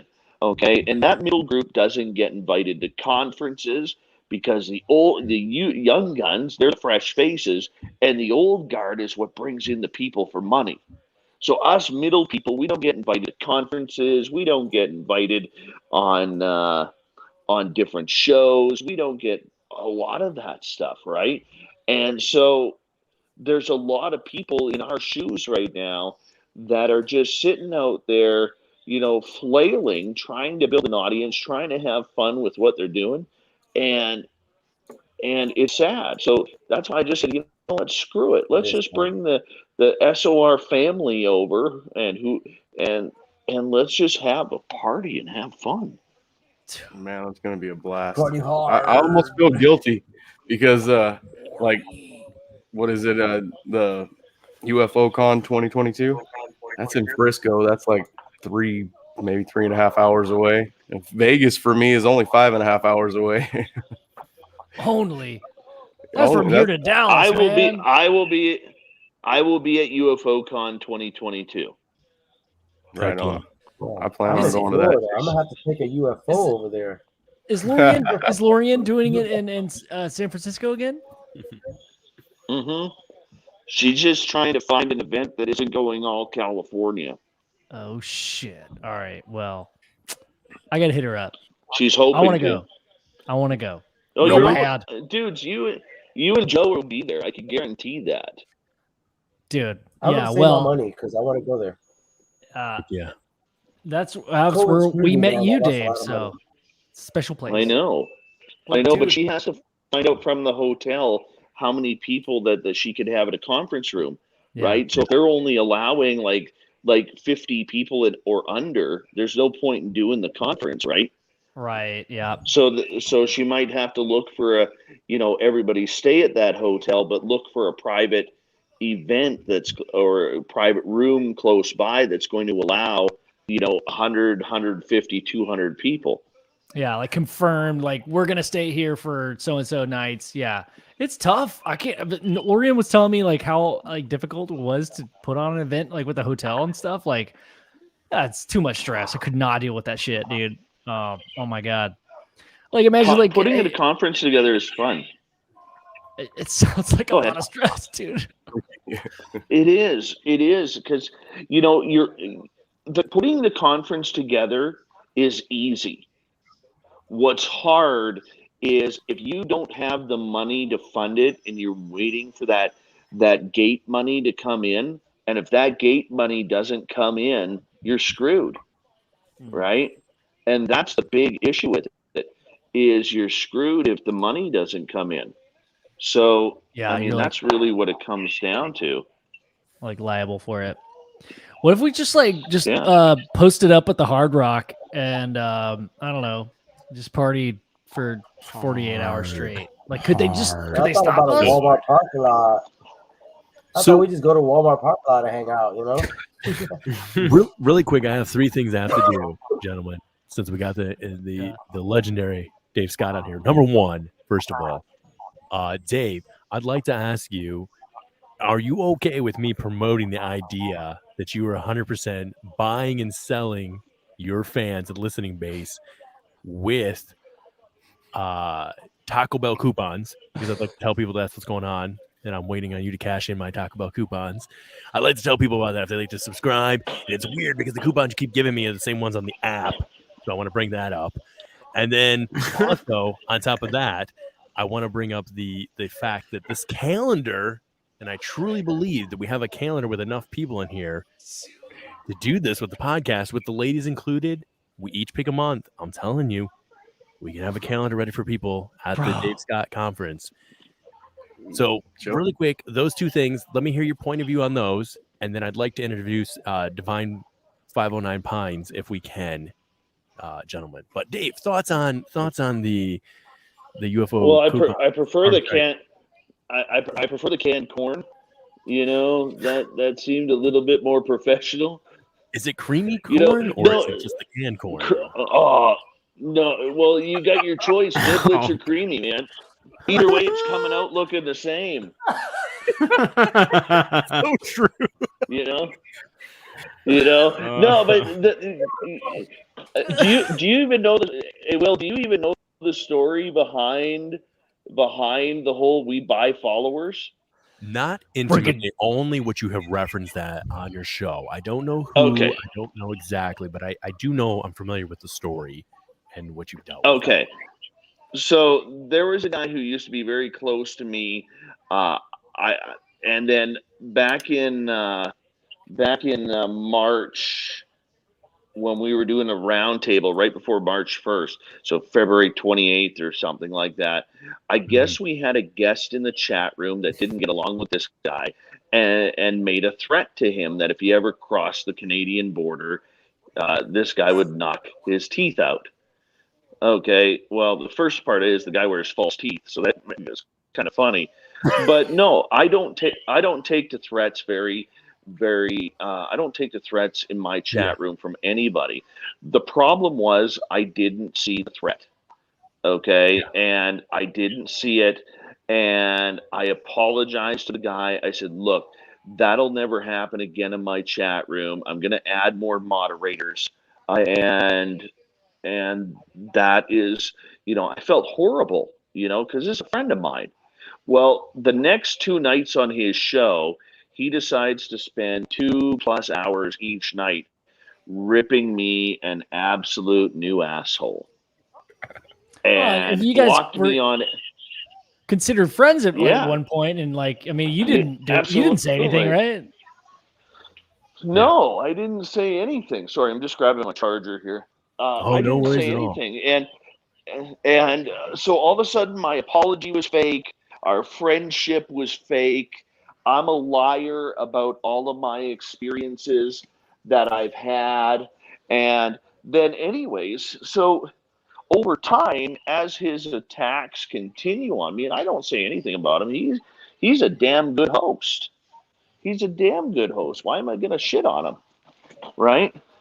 So, anyways, then all of a sudden he came out of nowhere because I have like 8,000 followers more than him on YouTube. And he came in and he's like, this doesn't make sense. We usually have more viewers than SOR. And then he started, and then he was going on about our videos are pretty much the same. This guy is buying followers for his YouTube channel. And that's the only way he could be getting or have like 8,000 more than me. And I'm sitting there thinking, okay, dude, you're a one. Let's analyze this for a second. All you talk about UFO is UFOs. I talk UFOs, Bigfoot, ghosts, dogman, consciousness, everything. So I get followers from everywhere. You get UFO people, but worse than that, not only do you just get UFO people, because of the radicalism of your show, there's only a certain portion of that UFO crowd that you're going to get. So then what he fails to tell his audience when he's accusing me of buying followers is two things. Number one, that YouTube algorithms are always scouring for cheaters when your channel is monetized. Yeah. And number two, if you're caught buying followers or cheating with followers while your channel is monetized by YouTube, they can either A, suspend your monetization, or worse, B, kill your channel completely. I can't afford to do that. I got an investor to pay off. So the fact that this guy who is a YouTube, he makes good money on YouTube every month because he's got a lot of financial supporters in his chat room through super chats. Every time he mentions this, he always seems to fail to mention those two things. Like, why am I going to put my channel and my monetization at risk when I'm a business? I'm not a radio show. I'm not a podcast. I'm not just a YouTube channel. We're an actual business. We're licensed. We're an LLC corporation here in British Columbia. So why am I going to ruin that over something like this? And number three, I don't even know how to buy followers. Ben can attest for me right now how stupid I am when it comes to technology. Hey, Dave, help me out with logging in. Okay, give me 12 hours. I got you. Dude, not that hard. Okay, you've been great, Dave. I'm just giving you shit. Really quick, gentlemen, I don't want to cut you short here, but I gotta try for 509 here. He's been in all of our podcasts. Be right back. I gotta poop. Ben, we know that you gotta poop, so go break that flood. Okay. 509, we're gonna try to bring in here, brother. Do we have you at this point in time? Are you there, 509? Come on. We've been trying for him. He might have been. Are you there, brother? Hello. There we go. Hello. There's the man right there. Gentlemen. Hey, are y'all getting some background audio on y'all end? No, sir. All right. No, you sound then, great, man. Sweet. All right, then. Yeah, the mic works. Hey, how's it going? Good evening, fellas. Welcome, Good evening, brother. You are on the garage. This might be the most we've ever had in a single pod on at once. You guys are all doing fantastic. And Dave, I love what you. Hey, it's a real Saturday night garage party, right? It's back like the old days. This van is packed full at this point. We are picking up hitchhikers along the way. We're having a great time, and as always, it will park at the end of the evening, safe and sound. All those safe and sound. But Dave, I just got to ask Hitchhiker's Guide to the Galaxy, like UFO Garage did an episode on. 100%. I just want to ask you if there's a chance. You've got the legendary I Am the Real Chad Smith, as we all know, Dave Scott, in the chat here. You've got Ben, who's running away for an emergency on a toilet, and you've got Coast to Coast Garage here.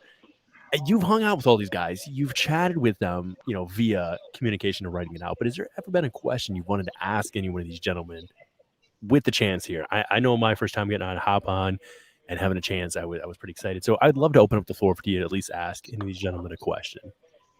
an introduction question. As far as I know, like I'm really involved with the experiencer side. As I've been an experiencer, so I'm really always involved and always curious on trying to figure out how much the speaker or the podcasting host would like feel involved with this whole phenomenon down to the experiencer level. Like how much are they involved in themselves with the whole world? Like, are we just taking this as a unique experience, or are we really involving ourselves as the whole world would involve ourselves? Because the whole world has been having the experiences forever.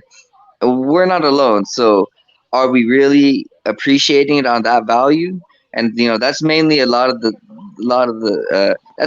mainly the thing that I would like to know out of you guys, and also everybody that I meet. And that's one thing that I see out of Dave Scott and his radio show, that I get to see all these different guests and analyze their respect and authenticity towards the community, and seeing it value for value, and truth speaks on its own, and yeah, I can just leave it at that. Dave Scott, I got a secret for you. Follow what Skyford is doing. When they get through their phase 2, the likelihood of phase 3 in ufology is all going to be about experiencers. All right. Boy, I sound great. Somebody does have the show going in the background. We can hear it pretty good. I was gonna say, I'm not sure who that is. I apologize. I think I see everybody's got themselves muted, so I don't know who that is. I mean, it's not me because I'm unmuted, so I'll mute every time I want to talk. Is anybody else like me wondering if Ben puts his toilet paper on rolling forward or the mullet running back? This is an important question, guys. I want to know in the comments right now. We've got 27 people. Tell me now, So are you a front puller or back puller? Again, Dave? Dave, say the question again. Who are you, partying forward or are you mulleting back? With the toilet paper. With your toilet paper rolls. Which way is he wiping? Oh, Ben's a back wiper. Ben's a back wiper for sure. He's not a front wiper. He's a back wiper. You really said that, dude? Like, come on, dude. Like, are you fucking kidding me? You really said that? Like, I don't know. Like, I never thought about that, but I think, like, man, I think it's better when it comes underneath because it comes out smoother,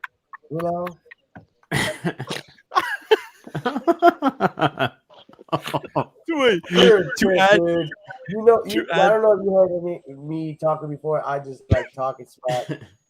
I try to keep it clean, but man, I don't know. Let it from behind, kind of like the top is doggy style, the back is more like missionary. So I guess I get the missionary type, Missionary wipe, you lay on your back and it comes with toilet paper, okay? That's what I'm talking about. All right, Dave? Don't talk smack to me about that like that. When you enter my chat, there he is. There he is. We need to know. So Dave, what do you do? Ben, the question is right now, are you a forward polar party on the toilet paper or a backwards mullet party when you pull that toilet paper? I will add to that. I will take it just a step farther. Are you a sit and wipe or stand with a sumo squat power squat wipe? I fucking love this question. Look, I sit facing towards the back of the toilet, first off, and I also stand while I wipe. I like to give me a little bowl of Frosted Flakes and set it on the back of the toilet. Eat that bowl of cereal real quick. Check your toilet paper when you don't wipe your ass. Sorry, because if you don't, you got a dirty booty. No, I use the same toilet paper. I just use the other side. Fold it. No, dude, that's dangerous, man. You could end up with poo finger in no time. There's gold finger and then there's poo finger. So literally, how many times do you wipe? I usually wipe until I see no more Dookie Brown on my toilet paper. You know? I'm like snakes on UFO. I use my socks until there's no. If Now, I that's see one one thing. snake I just dog, have to say, I am definitely looking forward to my Dave Scott underwear panties. If anyone doesn't know about this, they're on order for me. I've seen the order; it's coming in. Wait, it And said I it don't was know- delivered already. I don't think it's come in yet, but I don't know how to introduce my first show to be like, listen, guys, I feel extra powerful tonight. I've got the Dave Scott undies on, and I'm channeling Dave my Scott, energy. I think I want a you fucking need picture of that. panties, bro. Dave Scott, Hey, we had that $250 Sorry, UFO buddy? garage shoes. Now we need that $250,000 UFO garage bidets for your booty hole. Yeah. That Yes. special edition toilet UFO garage Dave's trying to signature. talk Oh to his shit! son. Is this and he just 509, screams bro? booty Did you hole. join us finally? 509. Yeah, yeah. And I he's had back. that beautifully long question. Or did you not hear that beautifully long question I asked? He was gone. So I was gone. 509, please. Let's take a poop. Again, So I know how you've been old in are you? UFO How old garages. are you, 509? How old are you, man? I'm 28, man. I'm 28. Yeah, you Hello? sound very young. Like I can tell, like the way you talk and everything. No disrespect, but I can tell, like you're a young person. Like, but I like the fact that you're actually involved in this. You know, like Well, I would like to say I'm a little bit on the street smart side and definitely involved with both aspects of the hip hop community and this UFO community. So I definitely involve both lingo and being Mexican. It's Mexican American Cheech and Chong all day.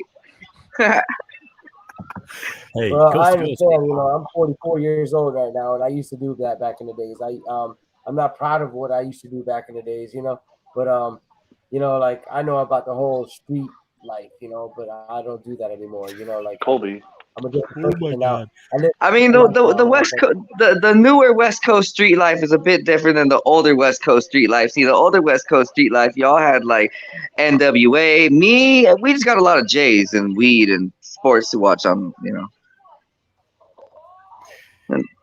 Yeah. You know, like I don't even think about that anymore. Like the whole like NWA and all that. I don't even listen to that anymore.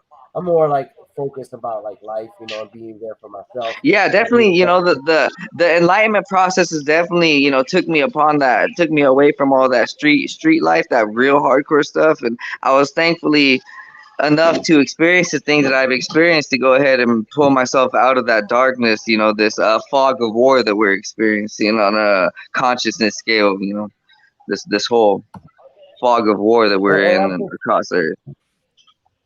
It will. Sorry to like interrupt in your freaking podcast, bro. But No, guys, this is what it's all about. We're taking a big have you push. had any like experiences? I mean, like, have you ever seen anything? Like, that's what we're here for. Yeah, I mean, I've been experiencing things my whole life. Like it started odd when I started noticing patterns. Like I started reading a lot of books as a kid, and I always felt like there was this higher voice that I was attached to, not just like I was listening to and obeying, but mainly that when I would ask the important questions about God and when I would ask the important questions about my life as a kid, there would be clear signs of, you know, from like just like from life that would say, yeah, this is a higher piece in a higher way. And then I started really questioning things. I started seeing things in the sky once I started really seeing that there was government programs about the UFOs for like decades and decades, and I started looking in the sky more and like asking, you know, where are they at? And sure enough, like it started speaking to me. And there was this one time in school where like I had a best friend. His name was Eric. I'm not gonna go ahead and put his name out there. He doesn't even remember this. This is so odd. Like we would be friends and go to lunch every day. You know, go out there and play out there in the playground, and you know we would look up in the sky and be like, man, I swear those are UFOs. And one rainy day, we were just out there and we were tripping. We're like, dude, we see UFOs. We see UFOs. And like after that moment, like he started tripping out and I started like really questioning things. And like I asked him again most recently, like, hey man, do you remember that? And he's like, no. He like shut it off and he like never hit me up again. And like that was just one of the little, you know, thing. And throughout the teenage years, I continued to see them, and so I started like really believing that this wasn't just some random event where I would just be walking out and just randomly seeing things. I started like really questioning, like, wait, why am I seeing this? And then I started like watching like all these documentaries and hearing about people like Terrence McKenna, and hearing about how to open your mind in a nature way to ask the questions about who you are and what the universe has in store for you. So I went ahead and started like watching like a little bit of Ancient Aliens, started getting involved with more of the ancient scriptures of the Bible, and the scriptures that were taken out of the Bible and the church programs. And I started taking a little bit of like psychedelics with my friends and meditating. We would just be going in our backyard, take a little bit of whatever, but a lot of it was like weed. So, it was like 99% of the time weed. We were just smoking, meditating, watching these documentaries, and like start asking questions, the right questions about, the universe. And like a lot of us would get, experiences. And I then started like hitting these different conscious levels, which I now know as astral projection. I would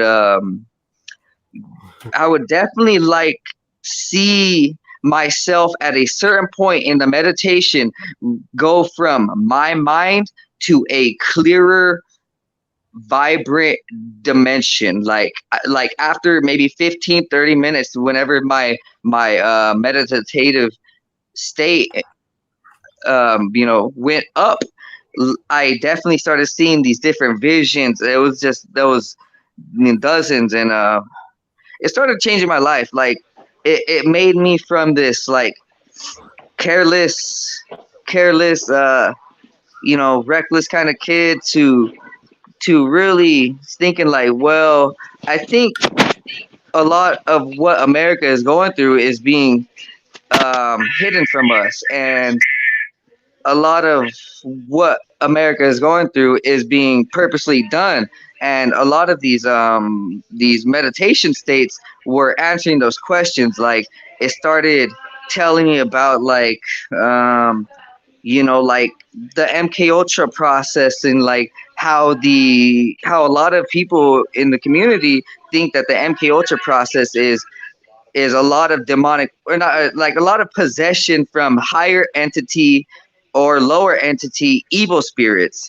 Like we know that there's like two terms, like malevolent and benevolent. Like I think the malevolent people like to crowd it with darker evil spirits, and there's benevolent who like to say, more lighter positive spirits. And these meditative states really started getting me in those messages states, where I was starting to figure out like, okay, now what my spirit is feeling isn't just some random bullshit. So the books match it, my meditations match it, the documentaries match it, the Bible matches it, other like the Bhagavad Gita matches it. So I started reading that, and more recently I started really figuring out how to meditate and actually like contact, I guess it would, as we would say, our highest and our highest spirit, like our highest voice in our spirit. And sometimes people might like familiarize themselves with people reaching and a guide, like finally talking to a spirit guide. And I would like to also connect that with, maybe that's exactly what happened with Noah and the burning bush, or I mean Moses in the burning bush, my fault. And where he found a medium, and he then talked to a higher source, a spirit guide. And whether or not, whatever we like to call it, I don't know. Everybody has their own opinions upon all that jazz.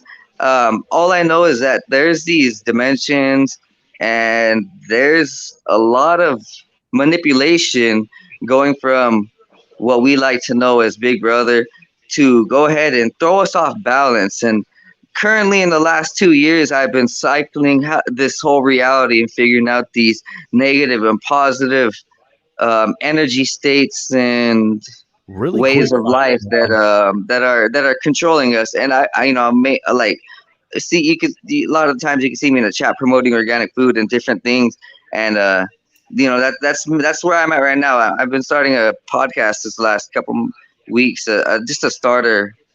really Talking quick, about cannabis, because I'm also very, very, very involved in cannabis, like on a higher level too. really quick, 509. I just want to let you know really quick. First of all, I appreciate you for jumping in the chat. I just want to say, just as a suggestion, Coast to Coast Garage, I think that they should have you on as their next guest. That's just an idea. I think people would love to hear you. I'm seeing in the chat here. People would love to hear more from you. So maybe get in touch with Lewis or Sonny over at UFO Garage Podcast. I think you can get in touch with them. I want to thank you for coming on. I know we have Lynn is going on tonight. Lynn Wallington with Spaced Out Radio. It popped up here. I hadn't seen it all night. Looks like she has Nick Kyle. All my life, I've been an avid hiker, camper, and outdoorsman. Growing up, I'd hear a story every now and again of an individual disappearing without a trace. So, guys, please go check out her, as you know, on the weekends here, filling in for Dave Scott. I want to thank you all for coming on tonight. I've got to wrap her up tonight. We got to get over there and support her as well. I want to thank each and every one of you, 509 Divines. Thank you for coming on. Like I said, get in touch with Lewis and Ben. Excuse me, Lewis and Sonny. Dave, you have a good time, man. Love you, bro. You're a cool dude, man. I'll do your show. You guys set it up. I'll do your. I love you guys set it up. I'll do your show. Hey, man. Yeah, I would love to. Go ahead and get at me. I'll go ahead and get at you guys. I would love to be part of your podcast. Heck yeah. All right, man. Yeah, hit us up on Facebook or wherever. You guys, Dave Scott is out of here. As you know, the legend. Go check him out every weekday, Monday through Friday. He is on there with everyone. He has a roundtable once a month. You know him, the man, the myth, the legend, Dave Scott. Chad Smith, unfortunately, you're already out of here, brother, but we love you so much. Oh, no, you're still in here. You still are in here. I'm just being polite and letting everybody, move out of here. We appreciate the love, brother. We really do. And guys, I'm bringing the van into the garage. I got a Parker for the night. I've got my lovely wife over here. She's got the kids down for me tonight. I'm doing a remote via podcast. I got to go hang out with the family and got to go tuck those babies in and get them warm and safe for tonight. So I want to appreciate each and every one of you for coming in. A special shout out to Amy. As you all know her, Aliengirl111. Thank you for coming on, making this night amazing. Next Saturday, I will have Jess with the Rogie Report. Come hang out. Actual reporter on the ground doing the report. You want to talk a professional voice, someone who has a voice for radio? That is her. You guys will see. I'm telling you. Some of you say that I have a voice for radio. Wait till you hear her voice. I'm telling you, it's like liquid gold, baby. Liquid gold to the ears. So once again, Sonny, Lewis, shout out to you guys in the Coast to Coast Garage. Guys, go subscribe. Much love, bro. Love what you guys are doing. Chad Smith, thank you for hanging out with them. Thank you for doing all the support that you do and keeping up with everybody's favorite person over in SOR chat. Hey, no problem. Yeah. Thanks for having me, guys. Love every day. Heck yeah, baby. Heck yeah. Guys over there. Peace, love, and taco grease, everyone. Ladies and gentlemen, thank you so very much. I want to say, as I always say when ending any show, please stay curious and keep it weird.